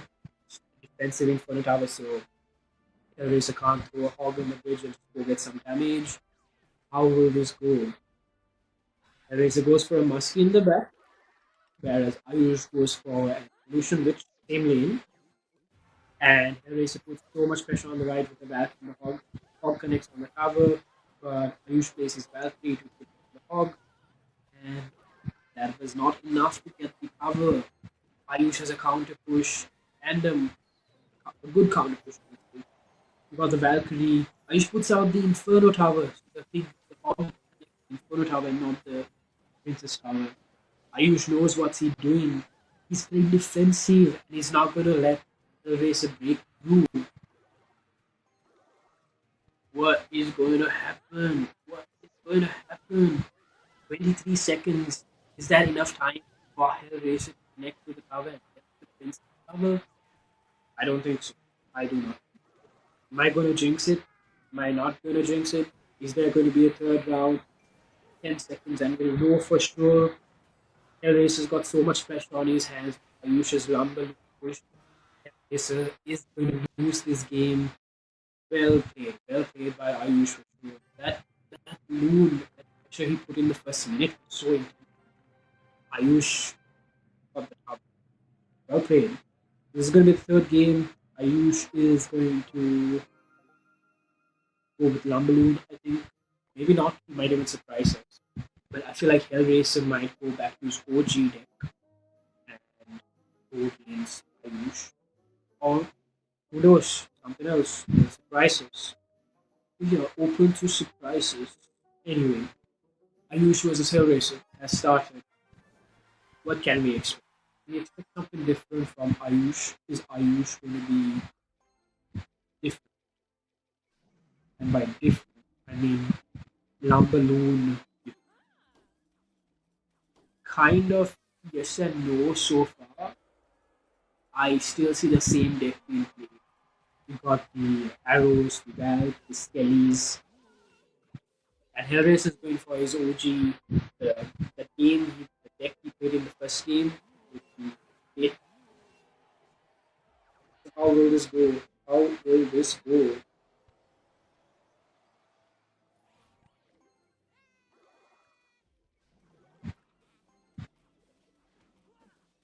How will this go? This goes pretty well for Hellraiser. Hellraiser connects on both towers, gets more chip damage on the left, and he puts Hellraiser on the damage.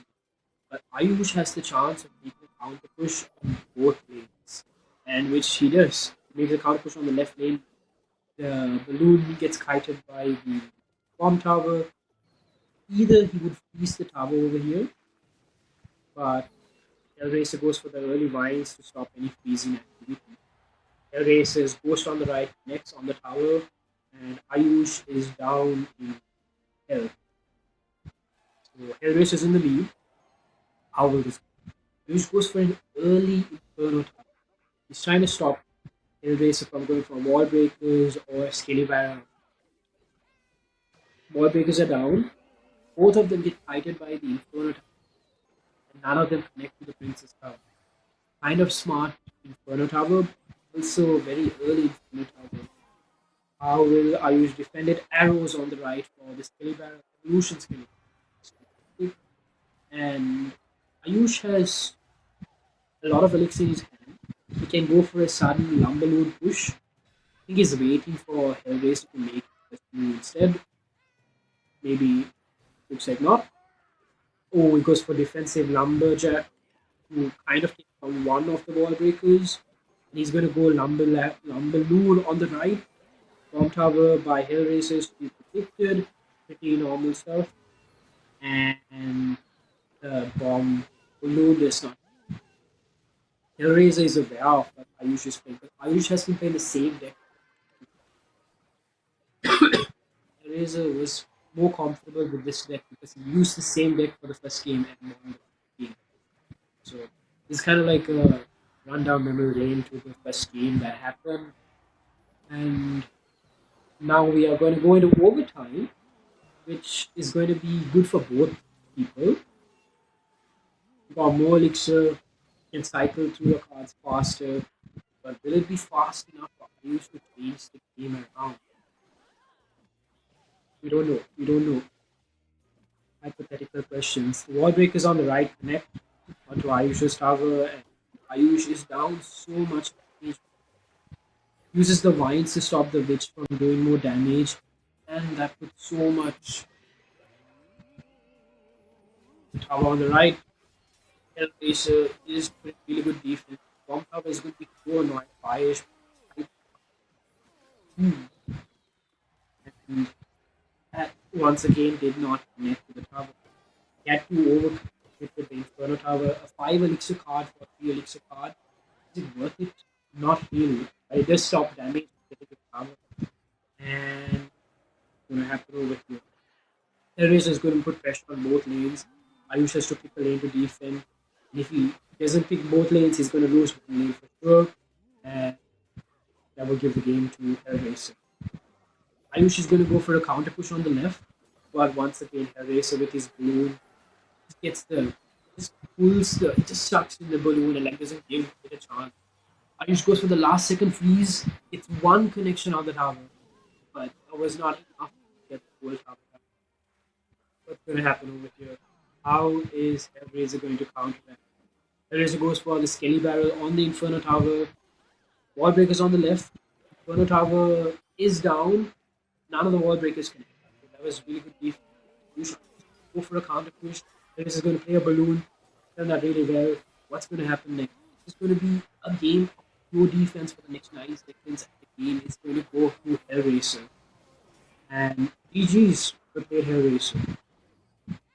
Well played. That was really good by Hellraiser.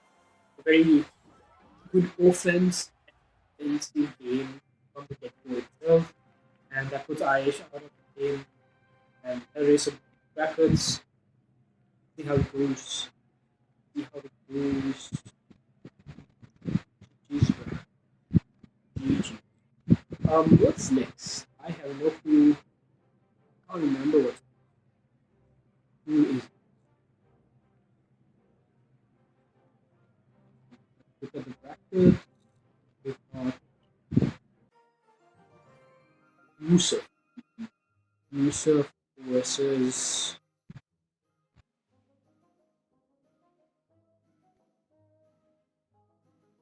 Yusuf. Yeah, low battery.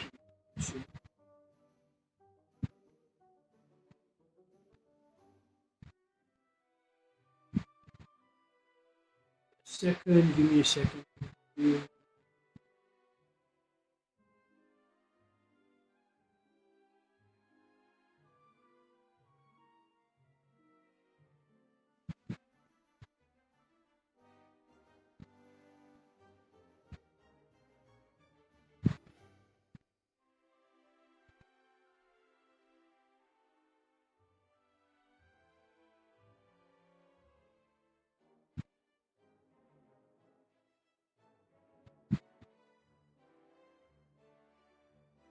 Revenge. Oh my days. Give me a second. Technical. How do I play the no, no, no, no, no, no, no. I want to play a game. I have actually started. I don't want to play that.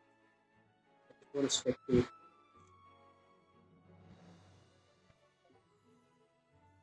And yeah, how is the weather?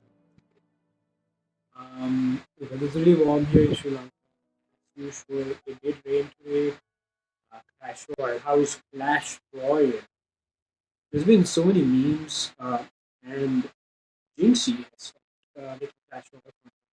He does make Clash Royale content. I think he was a streamer that brought in a huge audience last year to the game, but he didn't stick around.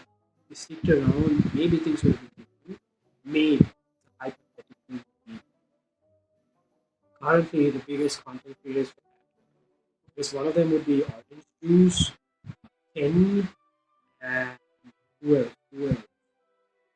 I don't know, but There have been a lot of Clash Royale. Oh, Mohammed Light, and okay, he's a pretty good. He's really good in the game. He's number one in the game. He's won like consecutively global wins. So he is definitely.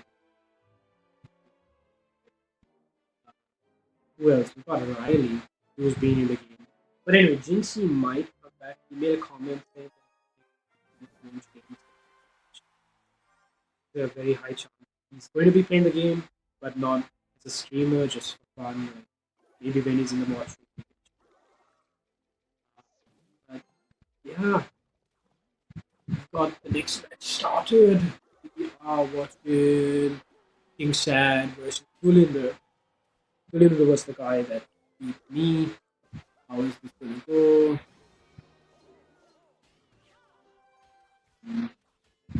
Yeah. So Dulinder is playing. Uh, what is Dulinder playing? He's playing a Hogs deck, but he's used the Knight, the Archer Queen, and King Sad is playing his really heavy deck with the Mega Knight, Musky Hero, Night Hero, the same deck he played earlier. And yeah, it's going really well.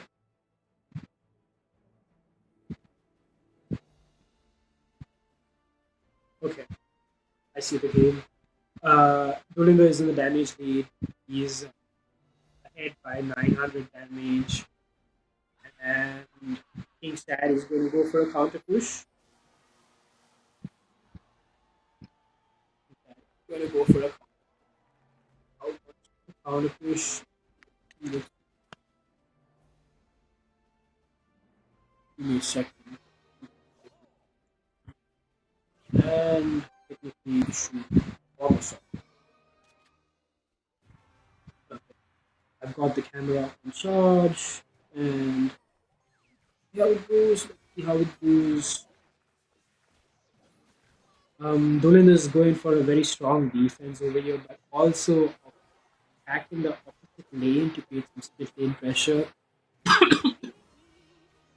Because if in Sal's deck, if everything is focused on the left, it's going to be very hard for Dolan to defend. It's a very tanky card, and all Dolan needs to do is like cycle three lightnings on the tower, and he's got the game. But if he does that, he would have like a big counter push to like. Dolan still has to play a defensive game over here, very defensive, and that is exactly what he's doing against King Sad. Goes for a counter push, but into the Evo's army, does not even last a second. It's like gets violated by the Evo's army. And Ulinda's in a scary spot over here, but not that scary. Hog goes to the lane. Archer Queen's ability just cleans everything up, and Ulinda's still in not enough to change the game for King Sad. King Sad goes for a Mega Knight on all of that noise to the left. Ulinda goes for a strong defense. Tesla in the middle to cut up. Musky, he's used the hero Musky to like get rid of the. Looks like a really good push from Sam. Not good enough to break the placement over there is like really good. It's Sam does not have a fire point. And Ulinda just needs to spell two logs and one lightning. That's all he needs. That's all he needs. And looks like Dulinda is doing that. Dulinda is going to just spell something. He's gone for a witch on the left, witch on the right, Mega Knight on the left. He's trying his best to stop that hub. Hub does not connect, and Dulinda has to just, I think, one more log, and Dulinda is in range. Level 11, the log does about 30 something damage, and lightning does about 300 something damage. One log away One more log, and the game is in Oliver's GG's. GG's. Um, Oliver goes for a hog. The hog does not connect points again. He needs to use his lightning. He just needs to use his lightning. Oliver is easy. Okay, one more log and put a good mic. Which is wrong, but still, Oliver won the game.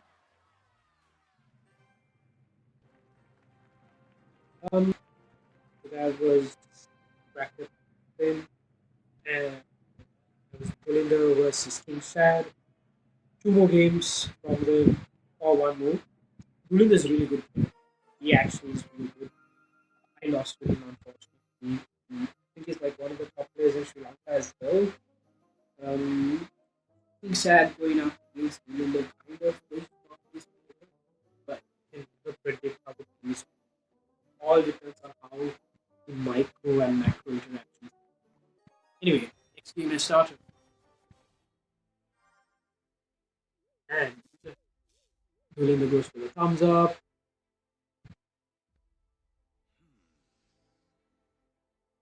and King Sad is thinking, is King Sad going to change stick to his rules of his really Melinda goes for a Royal Ghost. This could be a few decks. Royal Giant. Oh, Dulin has changed his deck. He swapped his Hog for the Ram Rider. Sorry, King Sad has swapped it. Not for the Ram Rider. And Dulinda is kind of giving King Sad a taste of his own medicine. Not something I expected. King Sad is using the heroic ice column to tank. Dulinda is playing Magonite Witch Spam deck. And King Sad is also playing something similar, a bridge spam deck for sure, but Melinda is in the damage lead. So, what is going to happen over here? We shall see. Um, my vote is definitely going to go for Melinda. He has more experience and much more knowledge about the game. King Sad is okay, but Melinda is just much more experienced. And saying, being a veteran in the game does come to advantages. There's like muscle memory and big brain. And they're kind of resetting over here. Dulina goes for the Golden Knight in the back. And he is going to. What is King Sad? King Sad goes for a P.E.K.K.A. King Sad goes for a P.E.K.K.A. And Dulina goes for a Ram Rider in the back to the right. Oof. Does King Sad have an Electro-Whistle? He does have an Electro-Whistle so platform, but does not look like. And Dulina Mega Knights everything on the right. All that noise gets cancelled out. Inferno Tower on the left is going to connect on the tower on the left. And Pulinda gets the tower on the left. It looks like he's going to even get the tower on the right. Maybe, maybe not. Maybe not. It is a definitely not. Pulinda is going to go for an all-out nothing push on the right. No, King Sad is going to go for an all-out nothing push on the right. Try his best to get him moving over here, but during the defender that fight so well enough that he won the bracket. Quarterfinals, semifinals, whatever. 5 seconds. There's really no way he's going to win this game. Yeah, GG's by Bloomberg.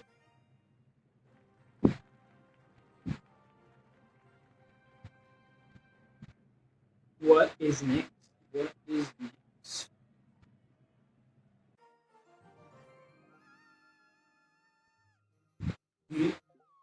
But yeah, who is going to go next? Melinda's been put in the next brackets.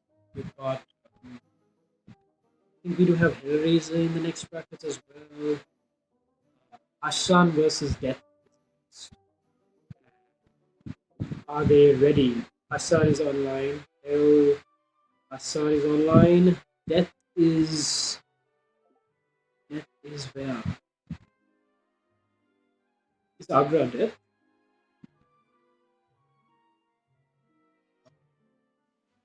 Okay, what? Death versus Hassan. Linda. Death versus Hassan. Yep. We're looking at. Okay, I'm trying to figure out who's going to go out next. Based on the brackets, we are currently at bracket Q, and we are waiting for Death versus.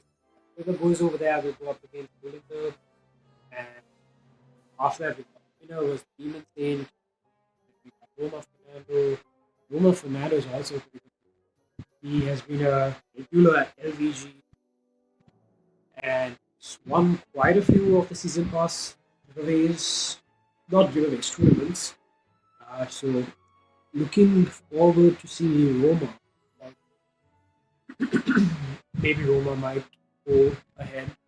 I am currently just zooming into the screen. Just like, where are these boys? Hassan is there. Is there. If that does not show up, that would mean disqualification would give the win to would that show up? Would Hassan get a free win? Where is that?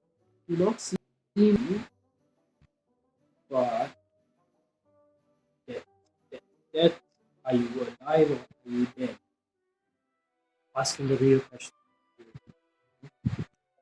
Uh, he would say, Hassan's put his battle out. We are waiting logistics. You know, sometimes things happen, some don't happen. Currently is happening, but Hassan is out. And Hashan is playing a Skelly Baron.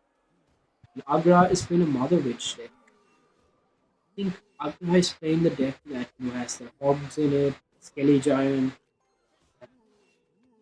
Hashan is playing like a sorta bait deck, sorta bait deck.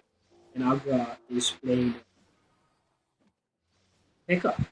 Pekka, not something I expected, honestly. Not something I expected.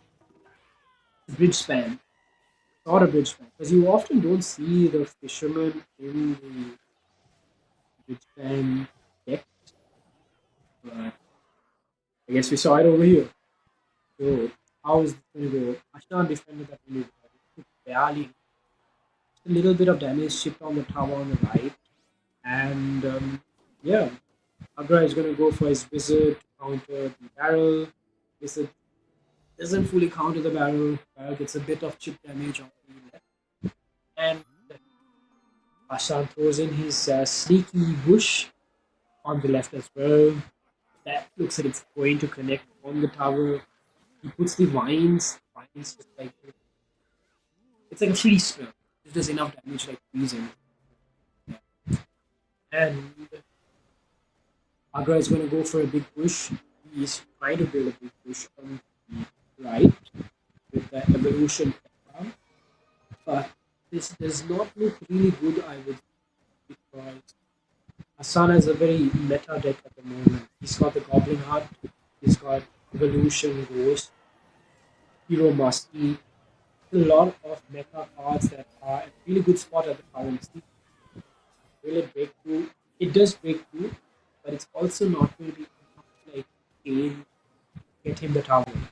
So Agra has to play offense and Hassan has to play defense. Hassan's got the tower on the left. This he's chilling.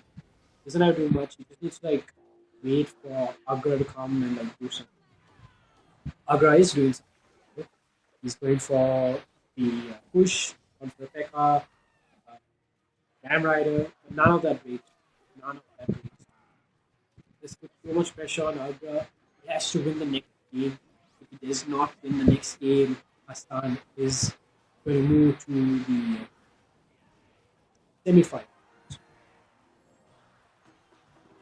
Semi-finals would be against Ulinda, and whoever wins that would move on to the finals.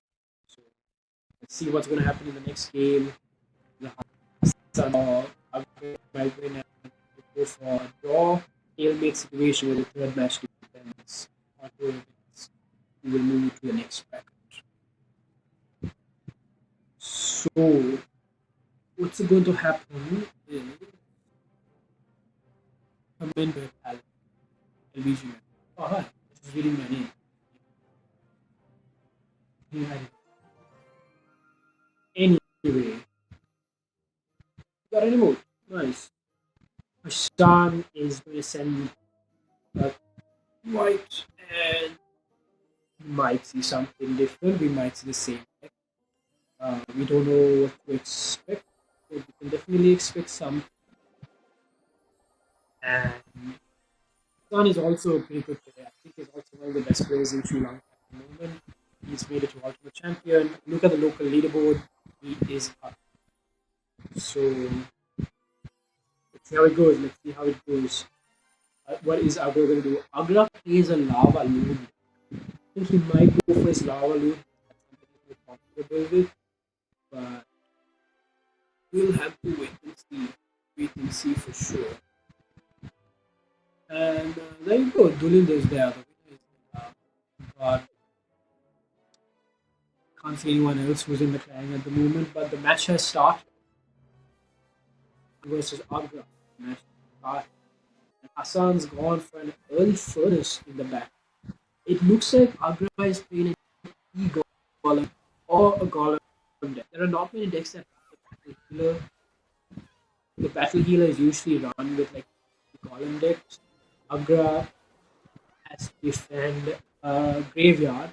He has the Mother Witch, which is just like a really good counter for the graveyard. Because if you look at all of the piggies, there's so much value. How will Hassan defend it? The Skelly Giant got rework or sort of buff.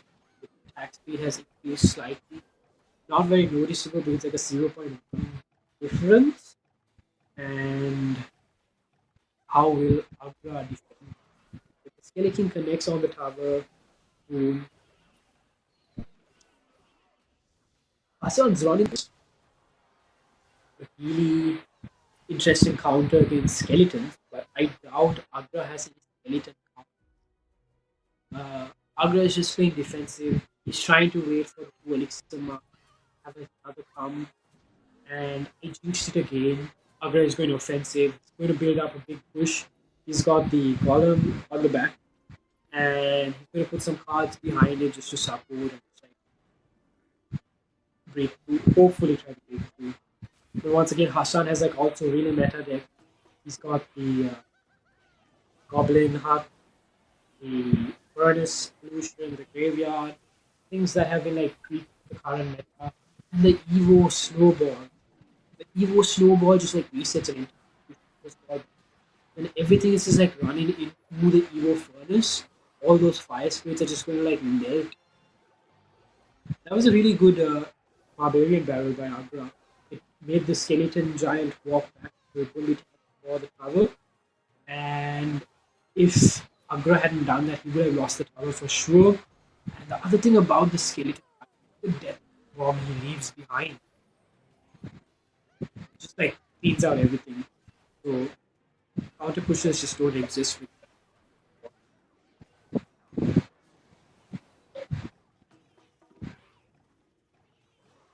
Agra is going to try his best to create some split lane pressure with the barbarians on the left, and then the goblin, the column push on the right. And already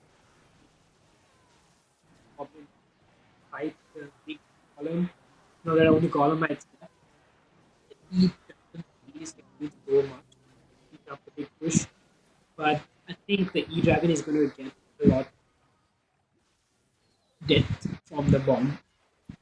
Uh, Agra is just playing defensive. He's trying to cycle to his next column. He's got to defend the next push because like, there's definitely a graveyard coming. Uh, the tower at the graveyard, and Hassan is in the damage lead once again. Is more is like 2,600 damage ahead. Agra Agra's got a big push over here that looks kind of scary on the right. But Agra puts the skeleton giant on that higher push. Once it dies, everything is just going to get like cleaned out in some sense. He needs to put the battle healer there if he wants it to fight, which he does, but the battles to connect on something like it. And it did connect. Oh, this looks scary. This looks so scary. Agra is going to connect. Agra has the tower and he gets the tower. This such last minute game for Agra. Agra clutched up in the last minute. Was not expecting that. For them, it's just something that the longer the game goes on, the better the game is for them because of the elixir advantage they get. Like it's easier for them to like cycle through their cards, push. So that was well played by Agra. Just like kept on pushing. He didn't give up. Like Clash Royale, in some sort of sense, it's like a mental game. If you give up early, you might just like literally throw the game. But if you just keep pushing, you win.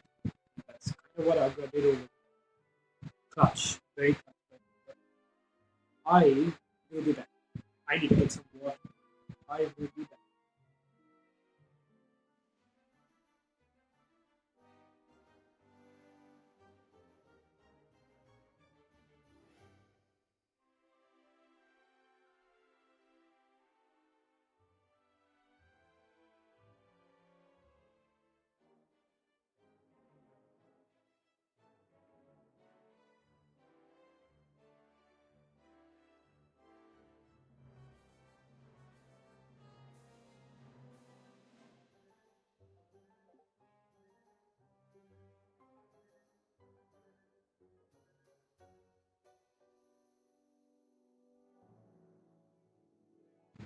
And I am back with more water. The next game hasn't started yet. It should start really soon. Uh, water.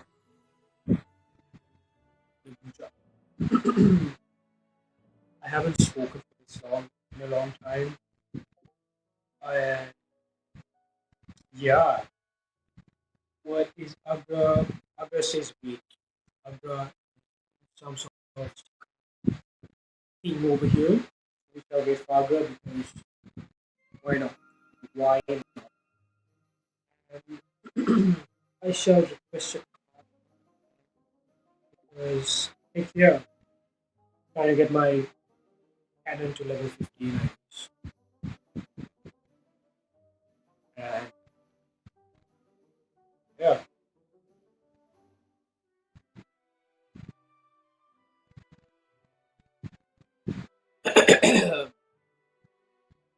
okay. Agra, Agra, Agra. We are all waiting for you, Agra. Time to start, Agra.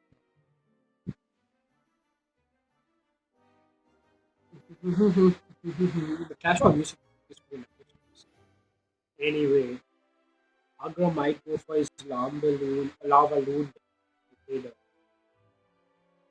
but also Golem. Oh, the game is started. Let's see what to expect from Hassan. Hassan. Uh-huh. Okay, so Hassan is playing. This is the same deck that he played earlier. Got his Sassy Bush going on, and yeah, the Sassy Bush disconnect on the tower and puts Hassan in lead.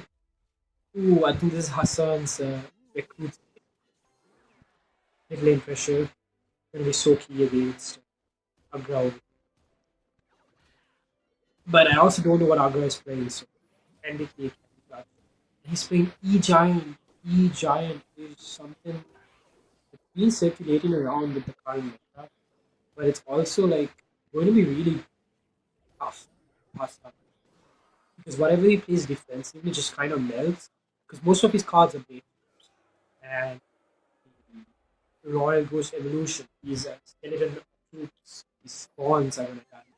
The goblins from the Goblin Hut, they are gonna die. The rascals, the girls, they are gonna die. It's gonna melt for the electric. So this is a very interesting position for Hassan. Agra just needs to play very defensive till he hits the full elixir mark. That's where he's gonna shine. And he's even got the mother witch. It's gonna be so clutch against skeleton barrel. So much value. I think usually you run the electric, the lightning, or the tornado this deck. you can suck in everything towards the Electro Giant and just like melt everything with it. And look at the damage. It's so good. This was a really good move of choice by Agra. And we hit the 2 elixir mark. This is where Agra is going to shine. Because he has a really heavy deck. Going to work in his favor very well. And San is putting pretty good pressure also on the right. He forced out Evolution Tesla from Agra. A very horrible placement because he can't defend what's going to come from the left. But it also means that Hassan can't push on the right. Um, Agra is trying to cycle. No, not really cycle. He's just pushing, and he's got a big push on the left with the Electro Giant, and Hassan is going for the Skelly Barrel push. And Evolution Skelly Barrel push on the right. And the Skelly Barrels connect. Do they get the tower? Yes, they do. But so does Agra. This is going to be a two-tower game. Agra gets the tower. It's going to be a two-tower game between Hassan. Hassan's got really good bait over here, like bait that just goes under the radar, like Royale goes, the Sasi. Ooh, Hassan goes for the vine spell. Oh my days. Agra is just on one. If that connects on the tower, would have lost the game. That was a really good tornado by Agra, but all Hassan could do is just find the tower and Hassan on that. That's what you expect from a top 20 player, 20 wins player, or one of the top players in the So GG's for Hassan, very important player. GG's. I was honestly expecting Lumber Lava Loon. So up next, we one more battle, and then that would decide for players who are going to go for the semi-finals. There are the finals. So another two more rounds, and it will be there. It will be there. So, so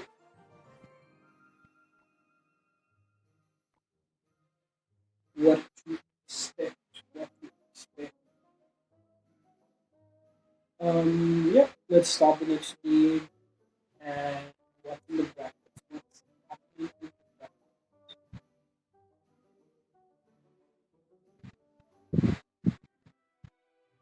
Who is next? Who is next? Who is next? Who is next?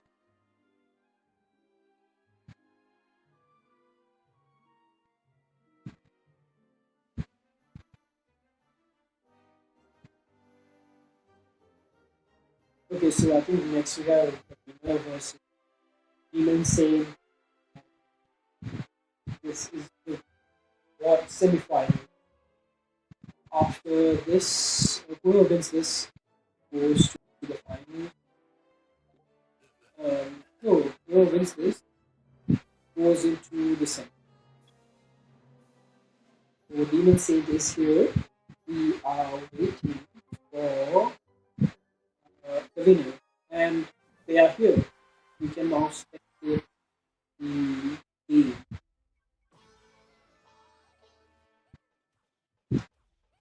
We've got Demon Saint versus the winner, and the winner gets an early heat activation from the field mini Pekka. He does a last minute wind and gets the touch with it. The winner is going for E-Giant. Very interesting deck as well. And E-Giant has been in the meta with the Dragon. Usually it does run with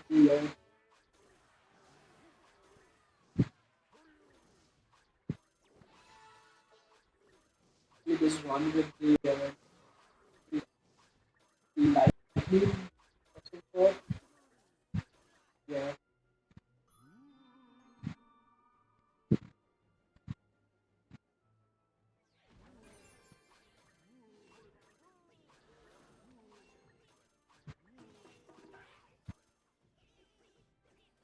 Demon Saint is going for a Goblin Giant Spark, and the winner is going for Electro Giant.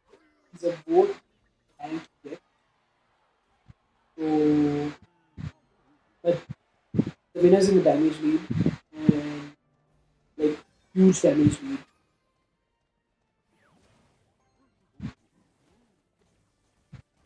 Um,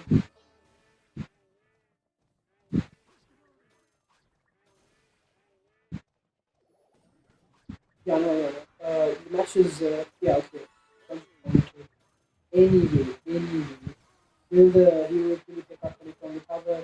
Or the winner just needs to like go human saint over here because he has the lightning skill.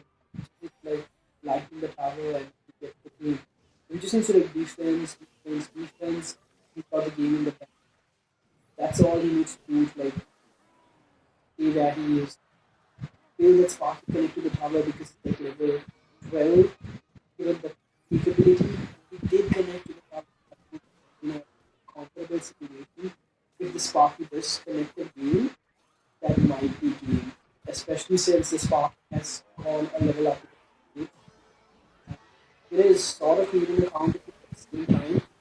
Even though he might not need counter push, all the hero really pick up like it does not connect. The last part really embarrassed. So that's why anyway, anyway, if winner wins the next one, he is set for the semifinals. And we already have one member, two people set for the semifinals, and that is Dulinga and Hassan from the first bracket. And this is the second bracket for the semifinals. So we've got the winner and the team in Saint here. So one of them is going to go to the semi-final, and the next game has started. So let us see what is going to happen. Will the winner be a winner or not? One way to find out. Let me put off the camera. Give me a second. Let me just run away from it.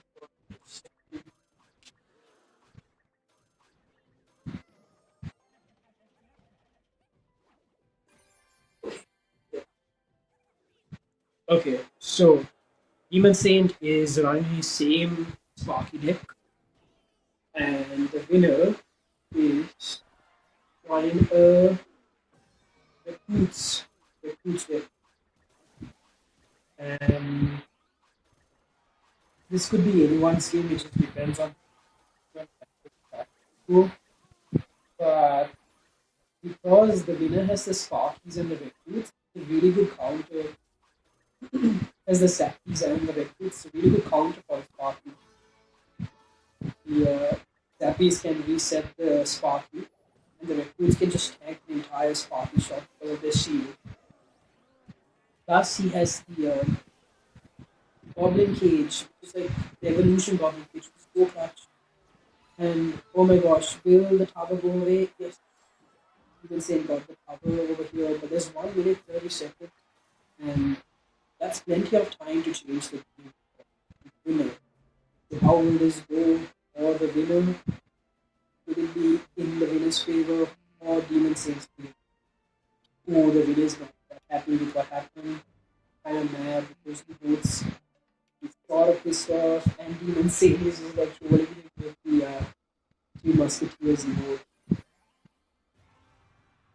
Demon Saint goes for a Sparky in the back, preparing to defend for his life here because if he is over there, he's going to get few tips from the cover, but not enough to take the cover because the hero needs to cover with one shots. Maybe, um, what will Demon Saint do? Will he go for Goblin Giant in the pocket, or will he just play it very defensively, right? It looks like he's going to play it defensively. One of the recruits will connect. Oh, the flying machine just connected to the tower. This is going to be a two-tower game, but who is going to get the game?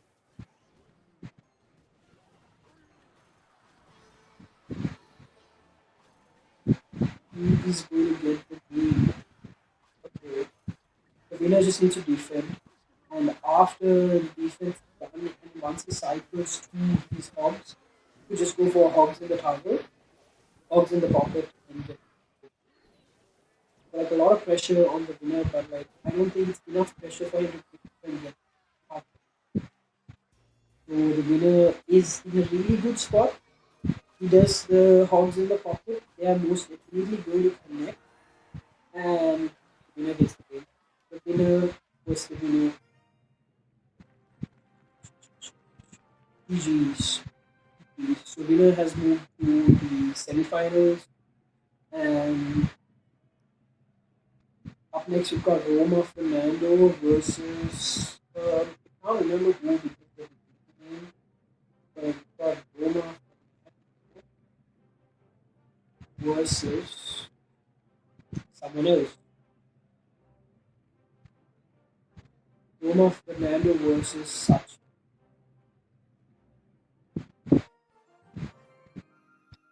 Hell, Hell, Hellraiser versus Roma Fernando. I think, yep, that's what the chat says too. Hellraiser versus Roma. How you this go?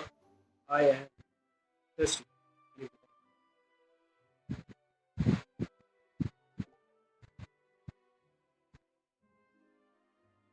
Anyway, the match between Hellraiser and Roma Fernando has started.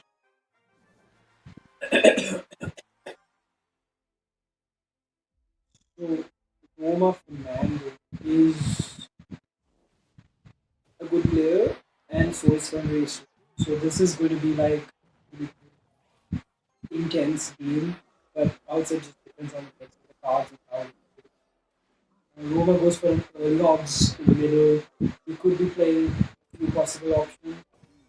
Either hog 2.6, pick earthquake, recruits, and it looks like it's with. So Hellraiser is been playing graveyard from the start of the graveyard's been helping him get built. Will it be enough to get him this early King Tower or Princess Tower? Yes, it is. Hellraiser is in a really comfortable and good spot at the moment. Just needs to play defense, let Roma come to him, and see how that goes. Roma needs to go aggressive as he is with the PPC. But Hellraiser's goal is just going to counter recruits so well. Splash card. And Hellraiser has which uh, Polo. I don't know what his other splash card is, but I don't think he has another splash card. Those two splash cards just like counter the attack. So Hellraiser is in a very comfortable situation. All the pressure is on Roma. 1 minute and 30 seconds left. Can Roma if I think he should try cycling to his evolution recruits. That would be his best strategy. But looks like the race is not going to give Roma a chance to make that victory. The race is going to go aggressive. Going for the giant, he was which push. Giant connects to the tower, which is doing her thing, and Roma finally goes for his recruit. It, it's enough to get rid of the giant and the witch, but I don't think it's going to be enough to get the cover. Because Hellraiser is going to play the Witch and the Bowler, and these both slash cards will like do plenty of damage to like, cancel the defense. But the right is pretty low. Roma just needs like Fireball and arrows, Fireball. Or maybe he might just like Fireball, arrows, not arrows, because just arrows on the defensive side. But this is not going to be enough. Look at the tower on the left. Roma's tower, Princess tower on the left is going to get destroyed. Oh my god, it does get destroyed. And it's going to be a two-tower game. But Hellraiser just needs to like arrows the tower on the and Hellraiser gets the game. So this puts him one step closer to the semi-final. And well played by Hellraiser. Once again, like two really good gamers. Ash Ball just going to hit against each other. And Hellraiser came victorious in the first round. If Roma wins the next round, there will be a third round. And if he doesn't, it is what it is. Hellraiser moves on to the semi-finals. And the match should start any second now. Any second. I am waiting. Roma must have changes that all the best to Roma Progress and they are up to Racer versus Roma. The next game has started.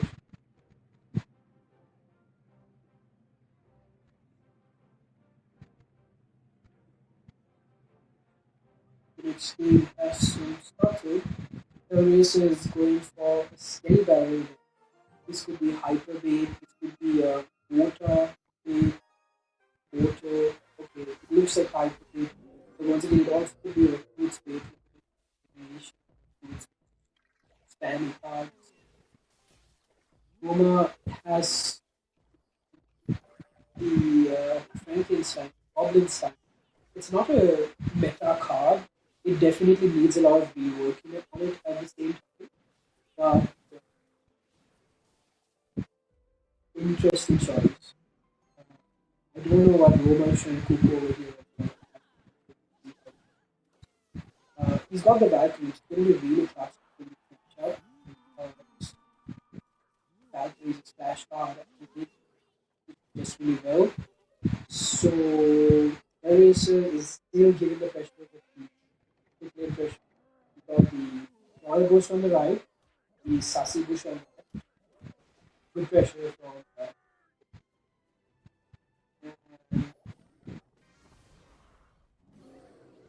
Roma is trying to go for another push, like what he did earlier in the game with the Goblin Stein, and counter that Hellraiser with the really push Heavy Barrel and Fire Boost. Just get a lot of that puts Roma's Princess Tower on the left, 1,400, and Roma has still not completed on the tower. How will Roma proceed from here on? How will Roma proceed? And what are his win conditions? I think Roma's win condition is over here is giving the cards and doing what I'm seeing. It just seems because and Roma is trying to create a really big push here. It's a graveyard. It's a graveyard. It's got the poison, it's got the graveyard. Poison fully counters most of the but the poison placement isn't good enough to like get the Goblin Hut. If it did get the Goblin Hut, it would have been enough to a significant amount of not enough.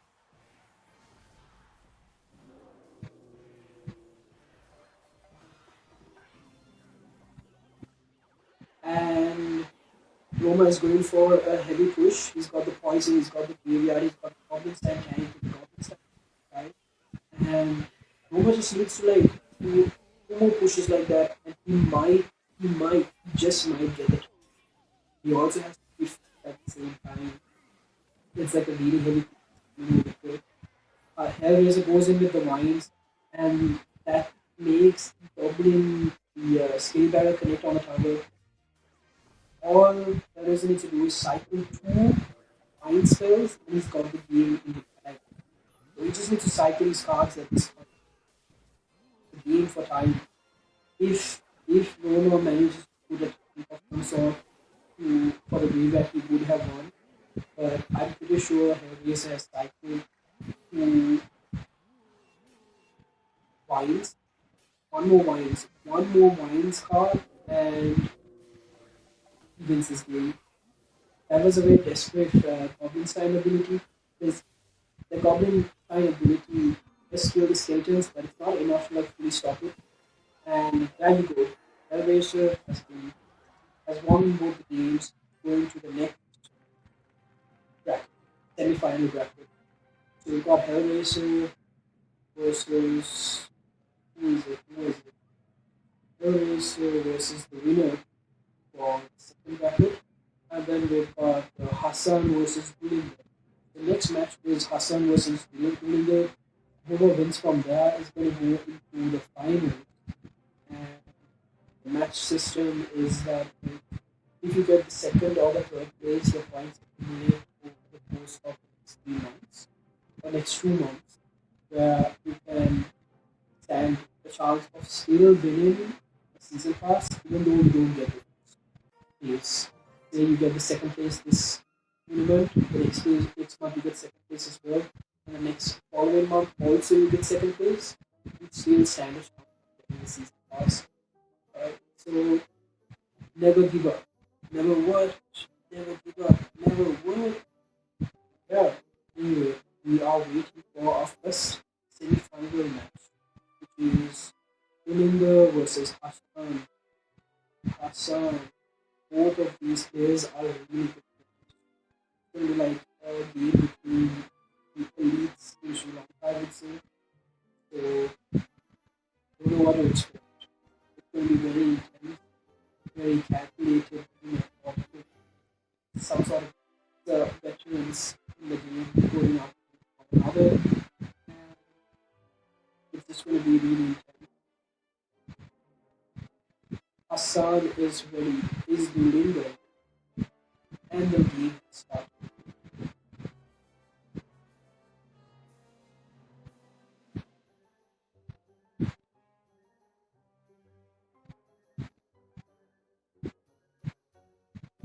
Dulinga starts with the early wall breakers in the back. Hassan starts with the musk in the middle. It looks like Dulinga is going for a big minor control deck, whereas Hassan's could be a few things. I feel like it might be a Hawk 2.6 or 2.8. Could be a Hawk deck. Still could be a Hawk deck. Or even could a motor, which is not something about. Caught me off guard. Very interesting decks that we are seeing over here. Motor deck and minor poison deck. You don't often see the archers in minor poison. You would see something that is actually you would see something that's a 3 elixir card in a minor poison deck, maybe with the little things. Uh, I was not expecting the archers. So could be anything. Could be any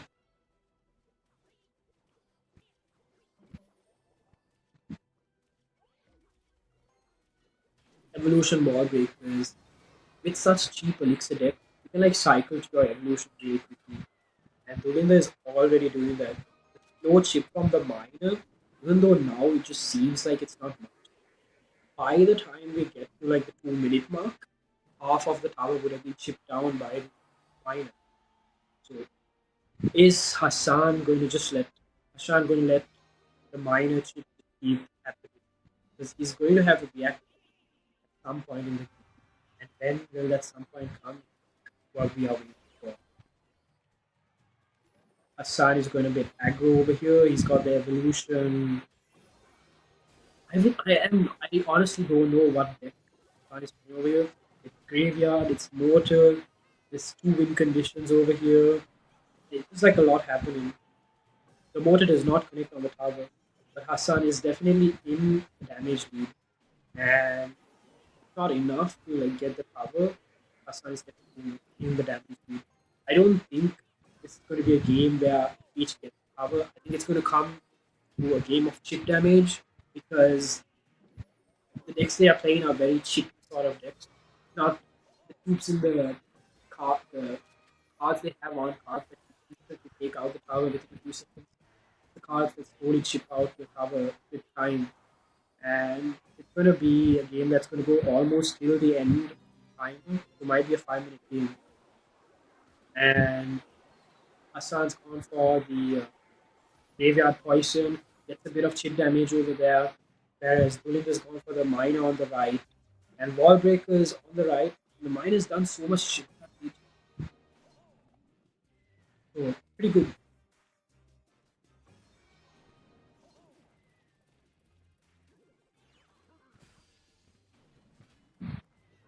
Okay, Dulinda just like fully countered the mortar push by just playing the Evo archers. That was really good by Dulinda.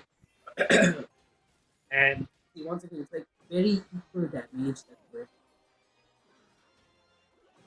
they're both around the same damage gain. The miner connects to the tower, puts Dulinda in the damage lead. The graveyard, oh, it's connected to the tower. It now puts Ashan in the damage lead. This is going to be such a good scene. And it's so intense, like you don't know the defense they're putting up is also pretty good. Dulinda's changing his minor placement to be much more unpredictable, but Hassan sort of caught it. And look at the damage difference. Dulinda's tower is at 1030. Hassan's tower is at 1155. Only like 155, 120 something damage difference. Not that critical. But all of these micro macro interactions are what makes the difference. And Hashan's ability to catch the minor is going to be differentiates, like determines the game for. The more he catches the minor, the more it's just going to work in his favor. But if he misses the minor, Belinda is just going to get a lot of damage. Hashan has got more damage. It's all about the chip damage and these kind of. And Hashan gets his first win over here. Hashan with the first win. GG's. Well played. If Hashan wins the next one, he is set for the finals. And if Belinda wins the next one, there will be one.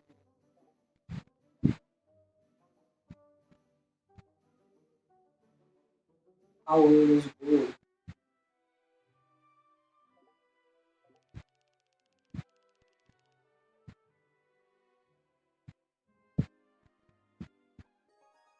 And the game has started.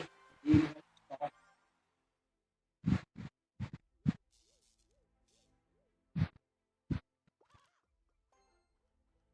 Is Hassan playing the same deck he played? Or is he playing X? I don't know what Hassan is. He's been very creative with his deck, so I have no clue what's going to happen. But Belinda is definitely playing a Bridge Spam deck. I can't tell if this is a Mega Knight Bridge Spam or a Tekka Bridge Spam or could be any sort of. It's a Bridge Spam for sure. But Bridge Spam against control decks are so it's so difficult for them to do because the building just like sucks with like and like they can fight everything that's going on over there. And once again, interactions like that are so annoying. Once where you put the mind into the whatever god they get chipped and it like forces out and response from the opposite player. That was really well played by Harsh.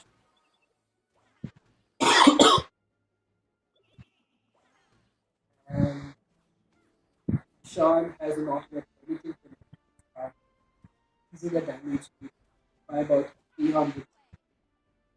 And Philip is going for another push, whereas Hashan is going for the minor wall break right.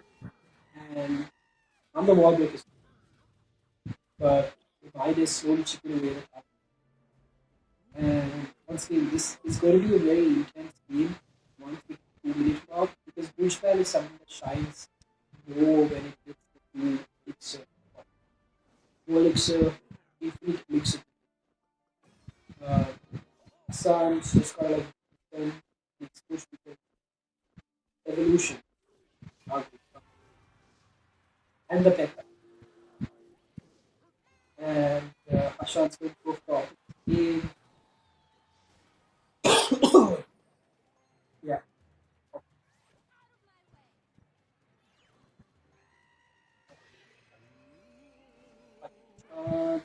This is Gary's strategy. He's got both revolutions on the Pekka tank.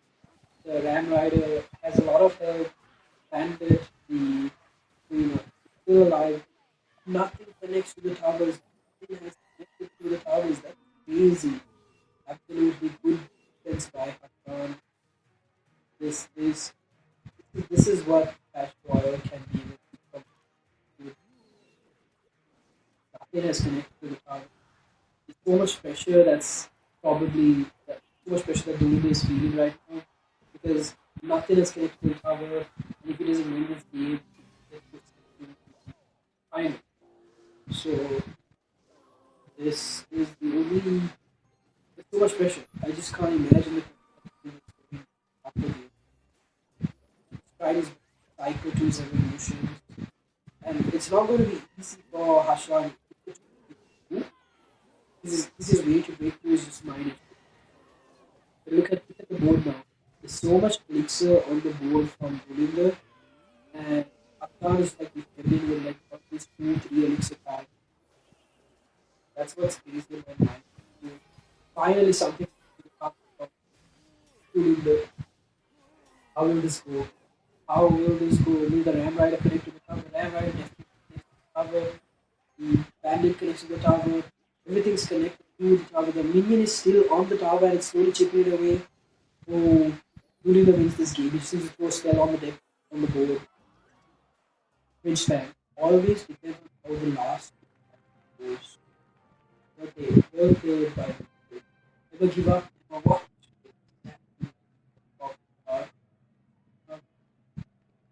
Yeah, that was nice. That was nice.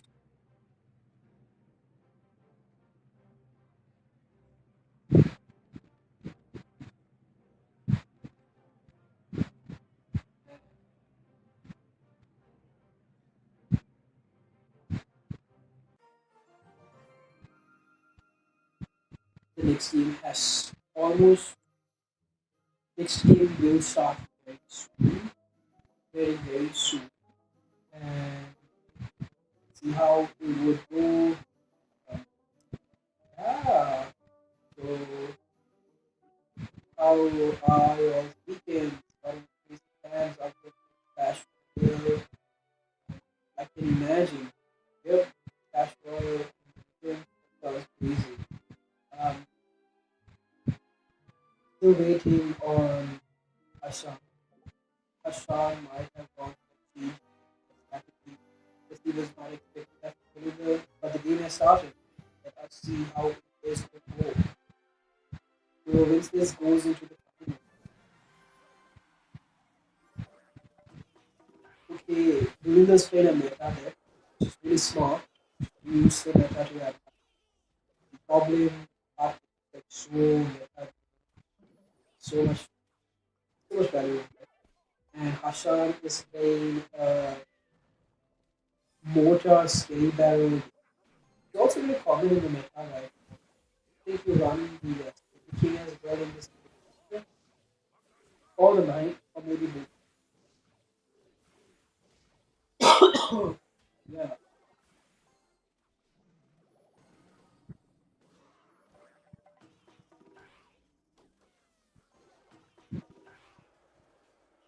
Gurinder gets its first connection to the tower of Barbarian Barrel, and Hassan gets offensive water, and Gurinder blocks it with the knight. And Hassan's gone for the goblin, that goblin. Gurinder goes for the poison. There was a good interaction over there. There is a counter push over, and minions, Hassan's minions can come out.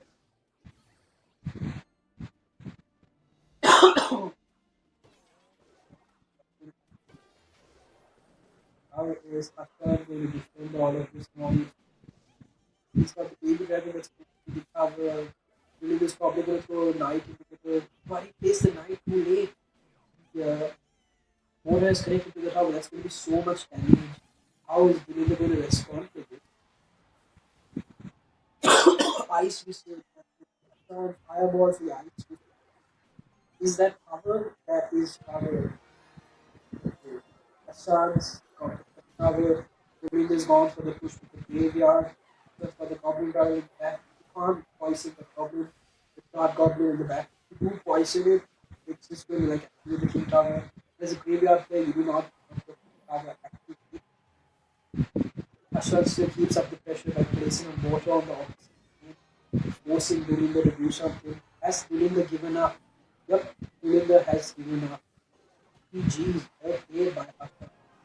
Hassan's going to go to the finals, and we'll find out very soon who's going to get the season pass.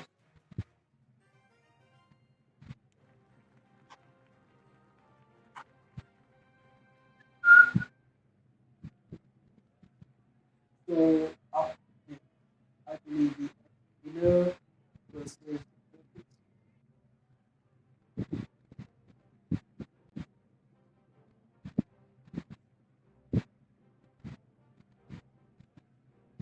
Oh, it's a best of five, right? The semi-final situation. So if Hassan, sorry, yes, semi-final situation is best of five, and yeah, Hassan. If Hassan wins one more, still Hassan is doing two more to certainly guarantee himself. If he just wins one more, anyway, the game has started, and let's see how this will go. And yeah,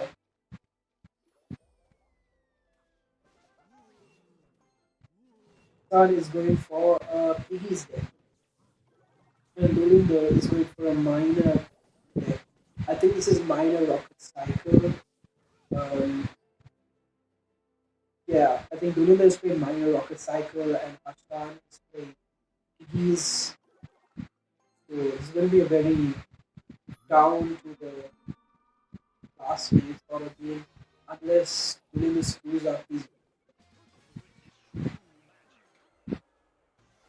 Yeah, it's going to be like a very down to the last minute sort of. Hassan's got chip damage from the hero visible, but Melinda's in the damage lead because of the minor.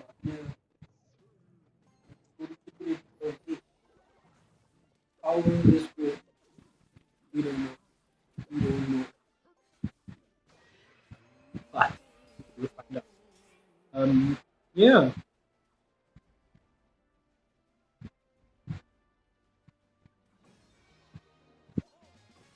match reset now, and phase issue. Hmm. Melinda's in the damage lead. He's playing a rocket cycle, minor rocket cycle. You just need to play defense, and once you hit like the 2 elixir or 3 elixir mark, just can cycle. I think he's gonna cycle Tesla, like pull it all in, and the little prince just like slowly doing something. But Sans Piggy on the right next, takes it away, puts him in the damage lead. So how will this go? Ooh, he's not playing Rocket Sniper, he's playing Minor Poison. It's the bomber light. Very interesting. And Hassan has a lightning also. Is going to help him connect.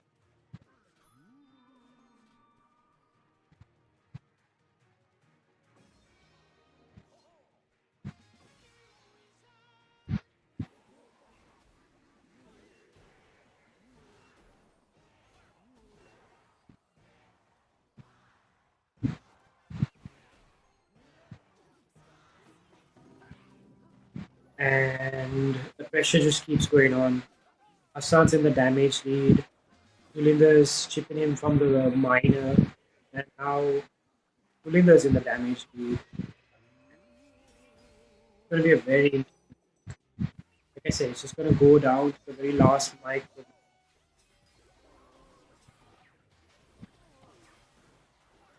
That lightning spell comes through. It makes his piece just connecting the tower.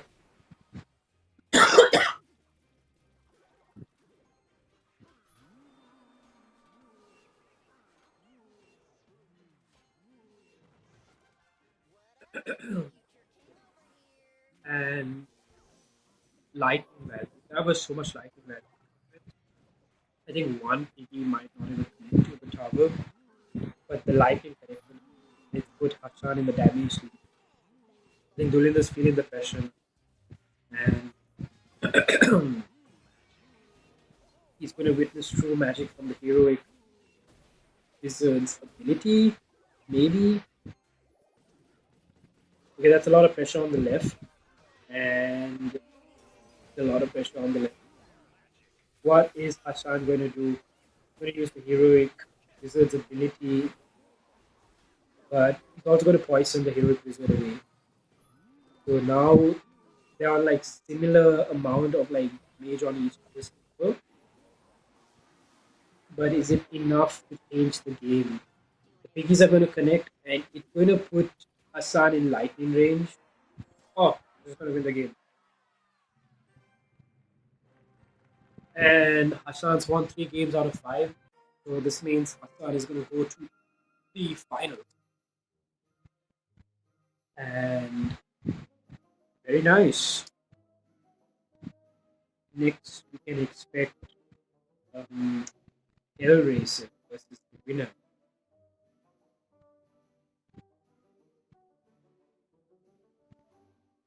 Hellraiser versus the winner is the next.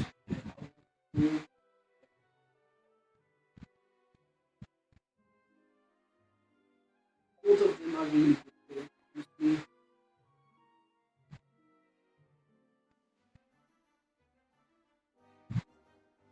Yeah.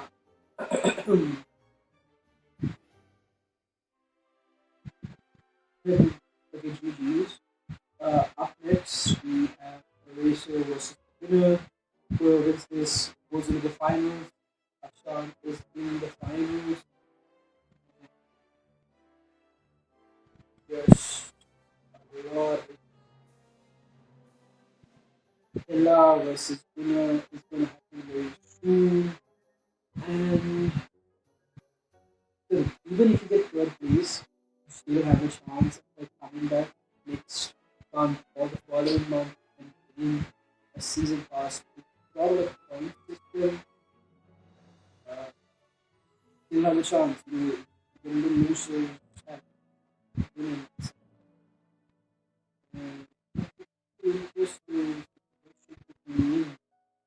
And yeah, so the winner is not here. He is on the video.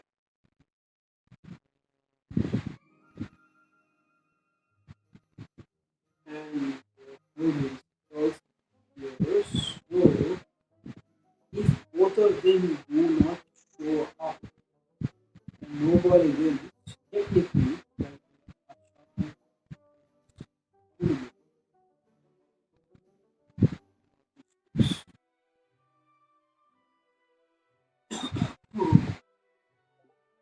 everyone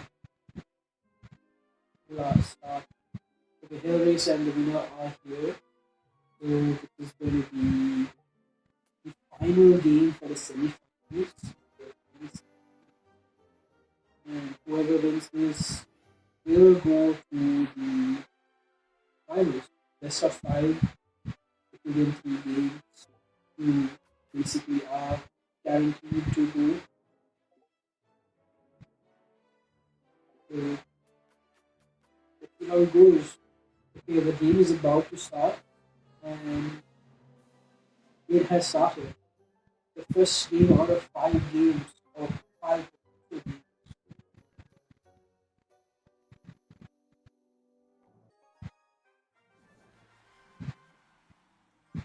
The winner is starting aggressive with Skelly Barrel and Miller is going big on the defense.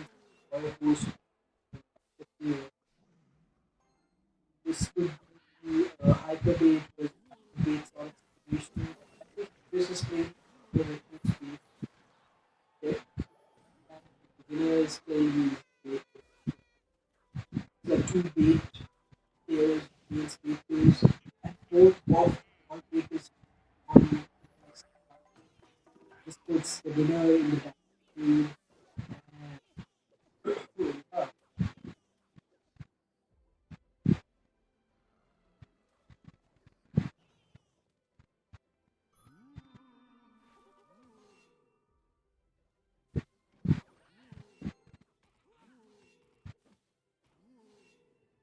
Okay, I did that. Um, Honestly, this could be anyone's game because it's like eight against eight, and both of them have very similar tech strategies at the moment. So it's anyone's game at this point. It depends on how they play. But Hellraiser looks like he's got the damage advantage currently, and it's like defense and like both of them like counter push. That's pretty much it. So the Royal Ghost is going to get a connection over there. Musketeer, okay, that's so much damage. Right? This is cover. Good game. He's already accepted defeat. You should never give up. You should keep pushing. You should keep trying. But then Venus is going to put the bomb tower or just lock the barbarian barrel that away and damage. Hmm. Look at that page.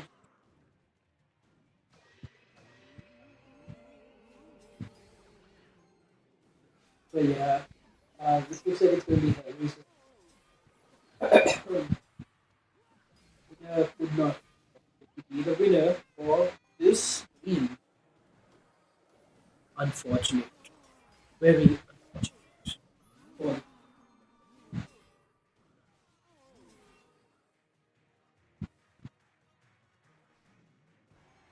and it goes on and on and on. Hmm. Hellraiser is beloved by winner. Kiss emojis, kiss lovely emojis to be specific. But yeah,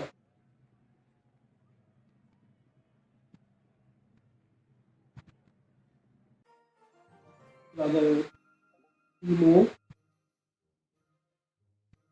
Okay, they are ready for their next game itself.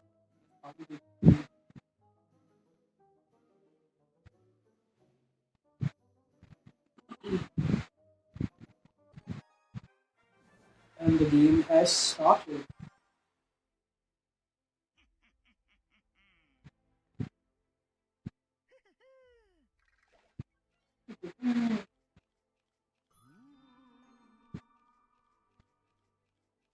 Hellraiser. Okay, so Hellraiser might be played in giant.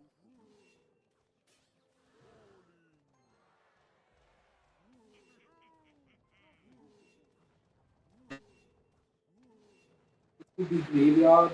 It could be Giant. It could be anything else. But mostly one of those two.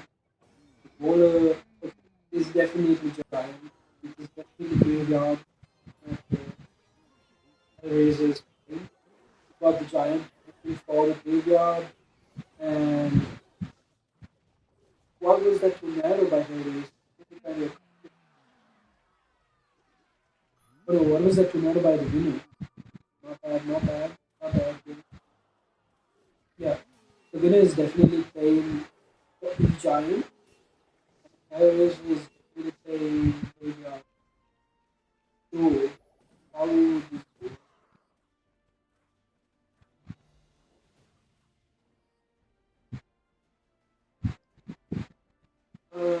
I think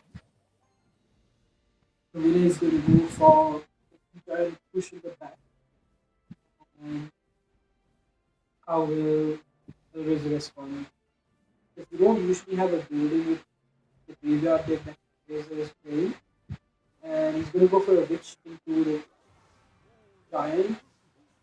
Not the best option because that's all going to metal, but he goes for the lightning instead of getting the pitch because it's way smart. And anyways, he uses the heroic giant's ability to toss the giant to the opposite, the giant to the opposite field. And he also made a counter push for the giant, goes to the graveyard. Graveyard is still going to usually, and the winner has like a really good counter push on the left, all going to get like highlighted. Uh, but also he's got like a small push situation on the tower. The bowler is going to connect the tower, and either could like throw the giant to the opposite lane, but I don't think that's good for the race. So much damage over there. I think that's enough. Almost enough. Yep, almost enough. You just need like to narrow the tower, and this would be the winner. Yeah, maybe he might pass you what in the game. Maybe that was most likely the winner's team. So, what played over there? What played? Very much there. So that's 2 games out of 5. And it's currently at 5. So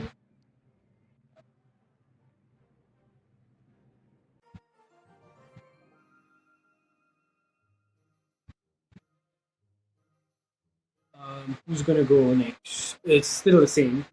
We're waiting for the next game to start, and it has started.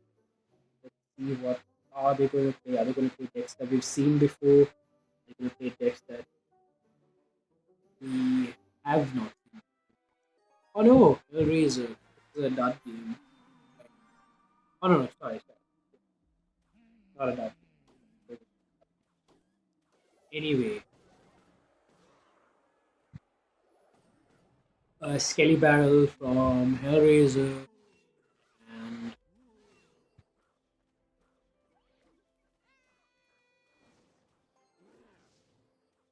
Wall Breakers. Yep, Hellraiser's playing a bait deck. And the winner is playing his E-Giant. E-Giant up against bait is a really good option. Everything else. Currently, that's been Rory won his previous game with the E-Giant. He might as well win his next current Giant. Yeah, pretty good. Nice.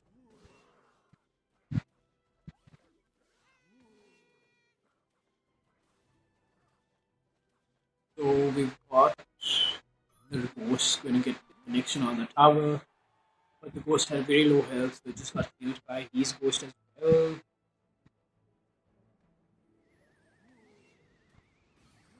How will these do?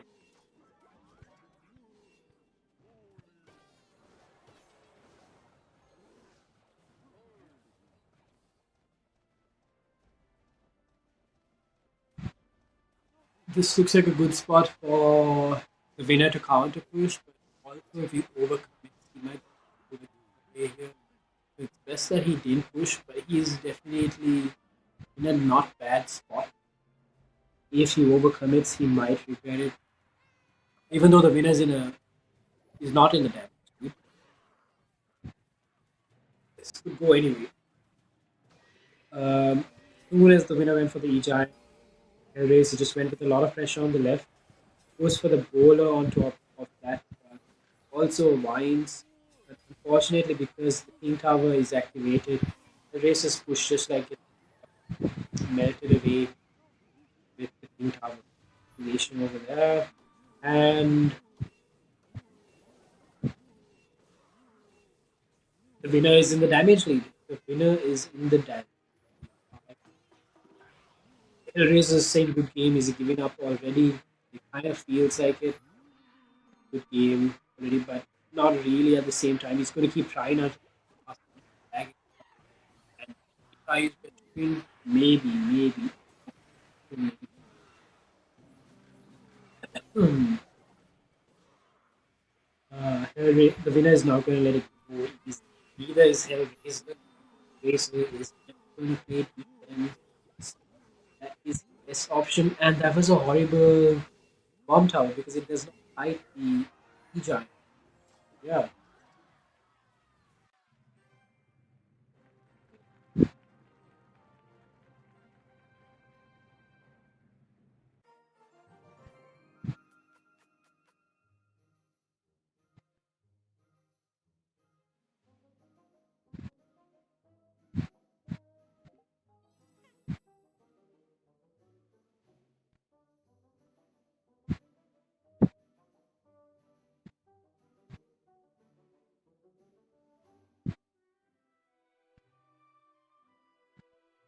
I have to go to the washroom. I will be back very soon.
We've got the match for the third place going on, but we still have the winners and her races match to go.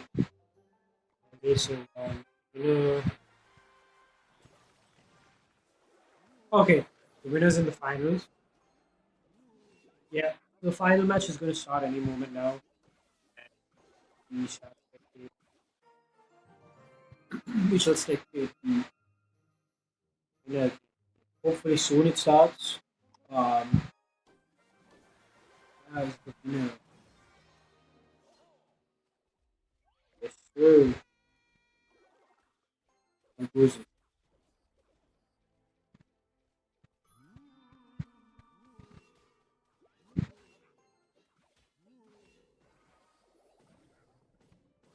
Yes, sir. Okay, so the winner was held match for third place. And why this is important? Because you might be able to still win um, points to get the season pass. Might. Very important word. Might. But yeah, we are also going to have the finals running around May 2nd now. And winner is ready for the finals. Is Hashan ready? I think they're both preparing their decks. Hashan is kind of preparing his deck last minute preparation. I think. And winner is ready. Is ready to win. Is Hashan ready to be the dun, dun, dun, dun, dun, dun. Hmm.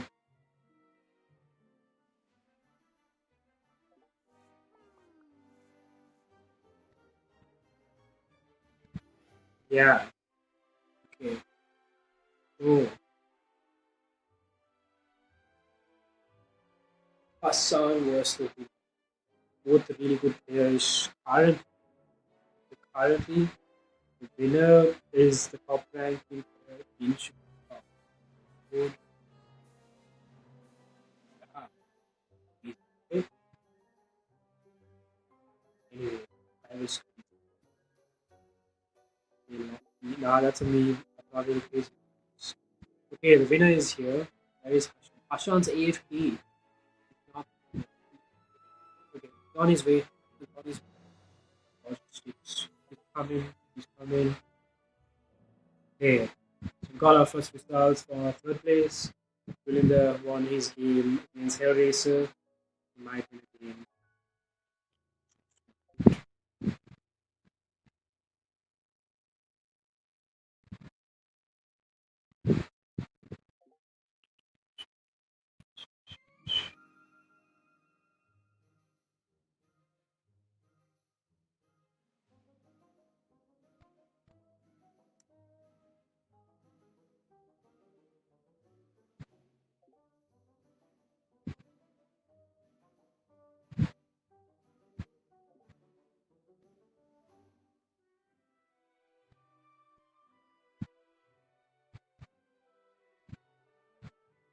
Okay, we've got the final start. Final start happened. Winner versus Ashan. Winner versus Ashan. How will this go? We will see. Both of them. Ashan starting with like the winner starting with a hand dog. Is Ashan is the winner going to be playing his E giant? Because that has been helping to get through this tournament. And Ashan's going for an aggressive royal giant from the get go. And the winner's just trying to like mitigate much damage as he can by pulling the royal giant back with the tornado. Khan gets a really good king tower activation over there using the fish. That is some really good placement, I must say. I did not think of using the fisherman to activate king tower. That is like some top tier.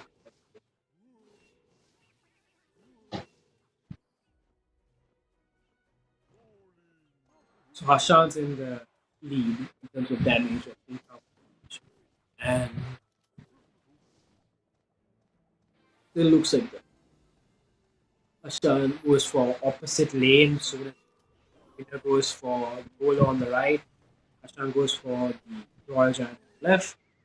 And again, the winner just trying to like mitigate as much damage as possible by using narrow, whatever it takes.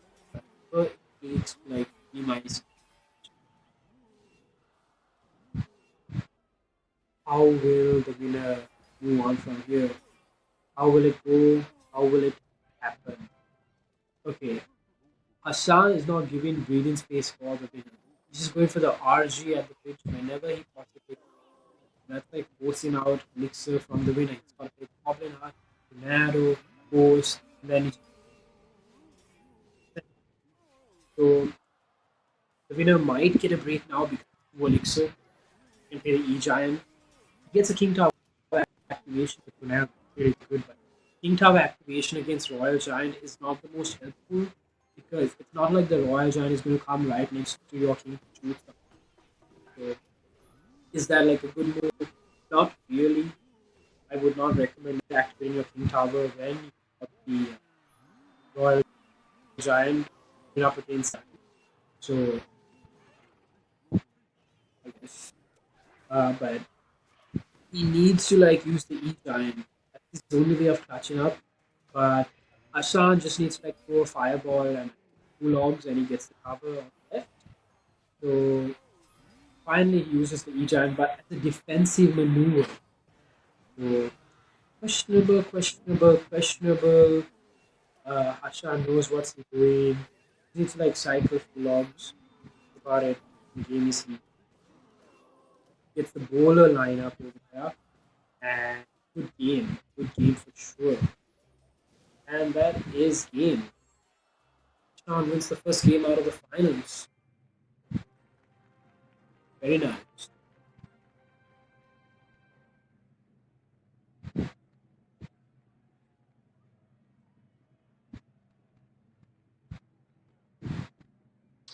Anyway, um, it looks like the third place match is going on still, and yeah, pretty nice.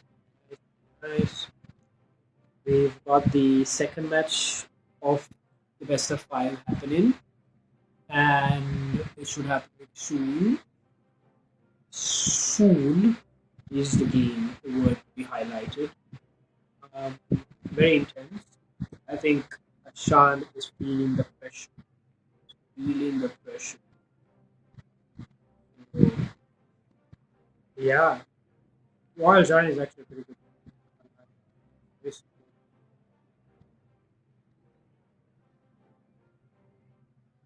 where are they?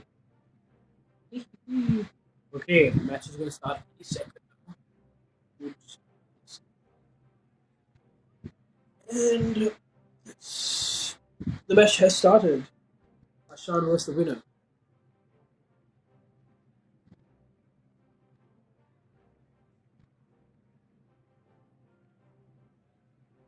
Yeah, Hashan goes for Alice Kelly's at the back. Cycling evolution. What could this be? It could be anything. It might even be. For some reason, I'm feeling more from Hashan. And the winner again is sticking to his roots. And he's going for an E-Giant.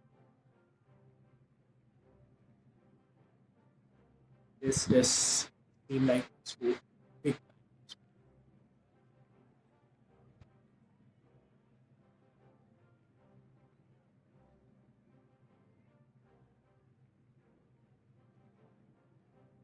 And it's not expo, it's actually a minor cycle. Yeah,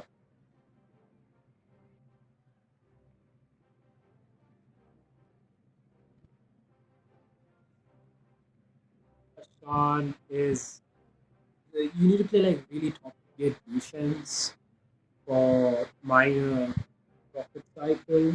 If you screw up defense, you lose the game. That's pretty much it. Pretty much every game. You screw defense.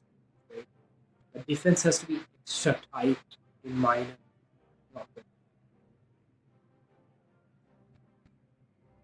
Yeah, so for sure the winner has to like figure out a way to like out cycle the profit kills his cover or like his push. So he's going to start a big push from the back to the E giant and hopefully try to cycle his way to another. But his deck is also too heavy at the same time to really cycle. So yeah, I don't know if you can see this, but this is what's happening right now. Yeah, and going to like cycle, cycle, and once again, Ashan is doing really good defense, pushing his way.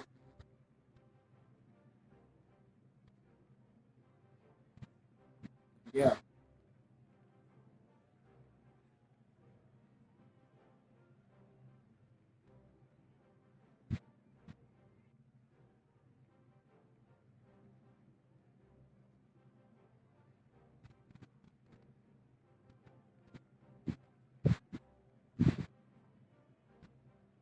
E rockets the baby dragon with the E giant, which is kind of like almost cancelled out over there. The rocket just like made the E giant's health go half by half, and the bowler connects, almost connects, just so close,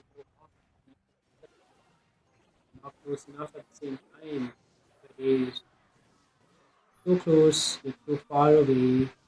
The winner is gonna try his best, but chance is gonna like most of not much is gonna happen. It's gonna be like really close calls. I think Hashan's gonna win this game. Pretty, pretty clear. Maybe when it hits the elixir, he might take root. Might.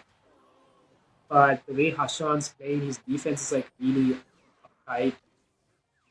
The winner will have to figure something out, change his behavior. But this interaction just seems like very. That's so much rocket value over there. That's so much rocket value. Once again, this is why I think Hashan's going to win. The rocket value that was given over there, like given how quick cycle Hassan's deck is, he can already cycle to another rocket. Get so much rocket value.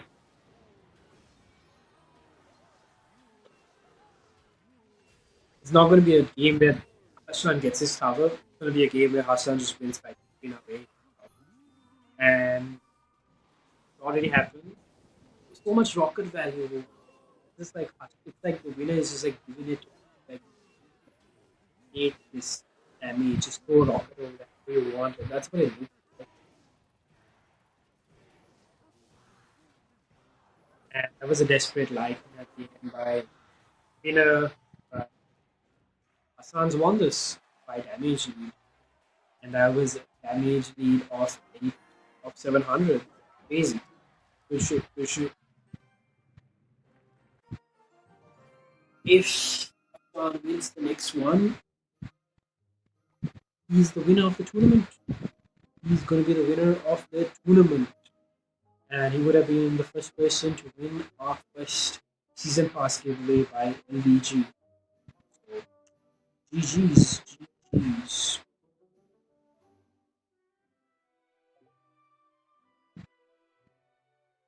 The winner is ready for the next battle. Hassan, we waiting for you.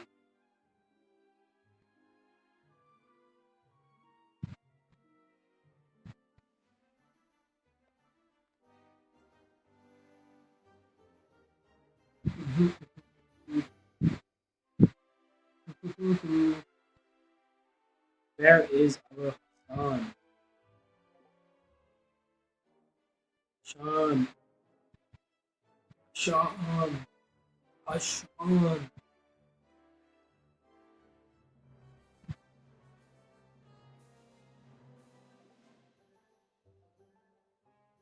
Star, star, star.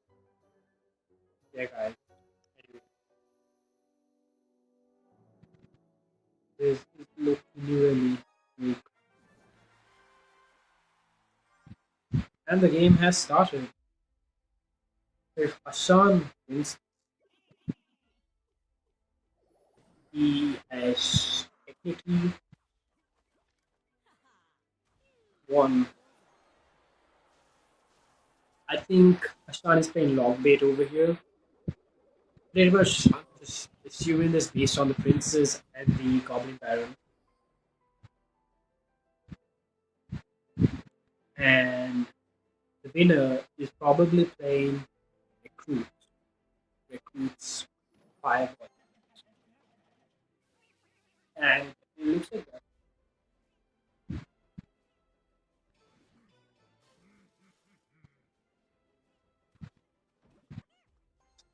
Log 1, log 1. He's playing log bait with the mighty might. And log bait against is a very difficult setup, but it is not impossible to play. You need to play your princesses very defensively, and might it's a very defensive matchup.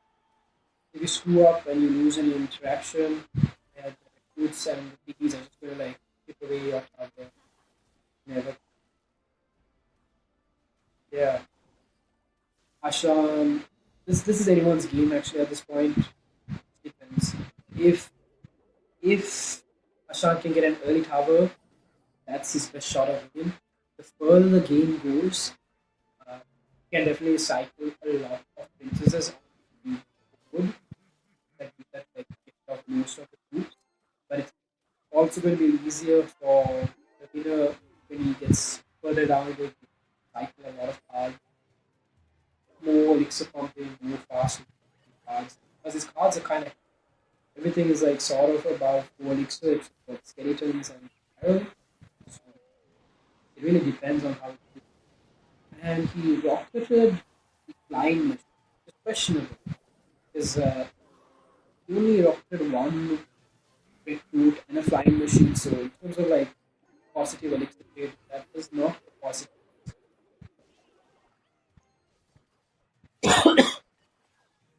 The winner let that goblin barrel chip away a bit of damage on the left and the right, and that puts Hashan back in the lead.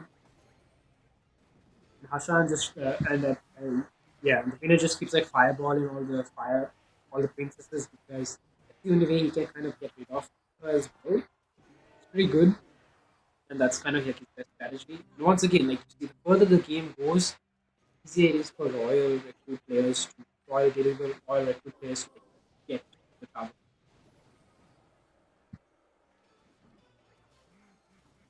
Because it's just going to be spam, spam, spam from this point. Yes, just full of basic defense. And that's going to be fireball value over there. And the winner's just going to like fireball that eventually. Maybe not, maybe not. But the flying machine on the right connects to the tower. There's going to be so much damage from the winner. Oh my god. The princess is going to die eventually. He doesn't have to fireball that. But the new princess is most likely going to get fireballed. Yes. Yeah, that makes sense. He's going to barrel that. Oof. The flying machine would have connected to the tower.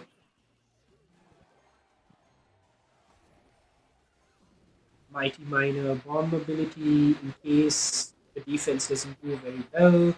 But like Hassan did do that. This is not impossible for Hassan to win. It's just really difficult because with a really tight defense. Because now the game is on the winner's favor given the elixir advantage. And will he clutch up? Question. Question. He has to fireball that. Oh, and the Evo skeletons connect on the tower. This is first time winner gets a win on the finals. We're currently 2-1. Sun's got 2 games and winners got 1 game.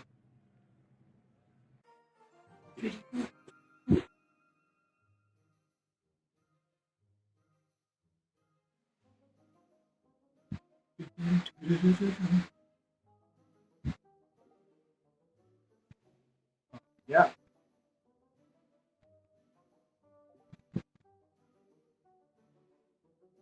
we are waiting for the next game.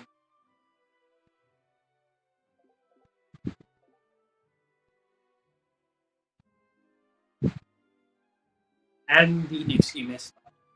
If Hashan wins this, then Hashan. But if the winner wins this, it's going to go to the final game that's going to decide who winner. This is going to be a lot of pressure on Hashan because I feel like he doesn't want to play more. Maybe he wants to. Who knows? And Hashan is playing Royal Giant, whereas the winner is playing Fireball Recruit. Fireball. So it's going to be a tough matchup.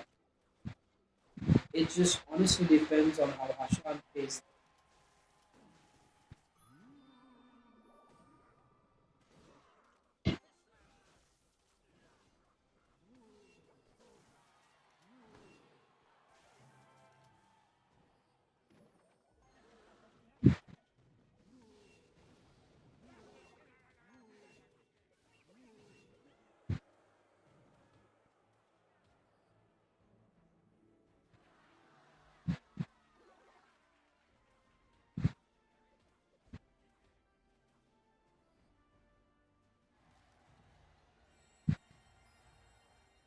Hashan's in the damage lead.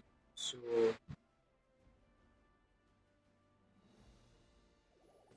when we the more it goes down, the more difficult it's going to be for Hassan. His best bet is to get like early damage, but because Recruit Spade has like the Goblin age, it kind of is difficult to break through. And it's also the Evolution Goblin age. If you play right over the Royal Giant, it's to like suck him in and like punch him. To like have a boxing match in the park. This could be anyone's game. It's gonna like depends on the macro micro interaction. Um, Dan's going for the winner's going for the roots attack, great type shield, and Hassan's got a Royal Ghost on the left. When you counter the use the fireball to get rid of the time machine. Winner goes in for the push with the recruits with the piggies. Piggies connect on the tower. They strip it away, and now he's in the damage. Winner is in the damage, which is crazy. Not too crazy because whether you go down in the game, you all know recruits becomes annoying. And is Hassan going to fireball the flying machine? Nope. He uses the hunter instead, which is a okay call. But are the skeletons? Oh no, the skeletons on the left they connect on the tower. I think that is game. Almost game. We logged it last minute. That would have been game. Skeleton evolutions are one of the most valuable or like positive elixir trade cards out. But at the same time, the winner is also playing really well. He's not giving Hashan a chance to use the Royal Giant. He's like putting so much pressure. Look at that. That is pressure. Good pressure. Really good pressure by and kind of feels like a reset is happening. I think the winner might be tempted to go for. I feel like Hassan will be tempted to go for a Royal Giant at this point because that's going to be his best option as well. He's got the Fisherman, he's got the Hunter. And if he doesn't go for something, oh no! Hassan tried to predict the flying machine. He failed, and that might cost him the game. That might cost him the game. Oh, okay. Let's desperate Royal Giant. It kind of like blocked by the Goblin cage. But the Royal Giant does connect on the tower, but it's not enough to get him on the damage because of all the damage the flying machine is doing. But once again, Hassan has to like continue this pressure, or else he's not going to break through again. So it's either going to be a fireball cycle match or just one more Royal Giant. Then he's got the Goblin Cage, which is going to be used to block it, and it was used to block it. And Hassan won. This means Hassan is our winner for the Intra-Clan tournament. And GG's for Hassan. GG's. Thank you for watching. And yeah, second place, first place, first place Hassan, second place winner, third place Pulinga.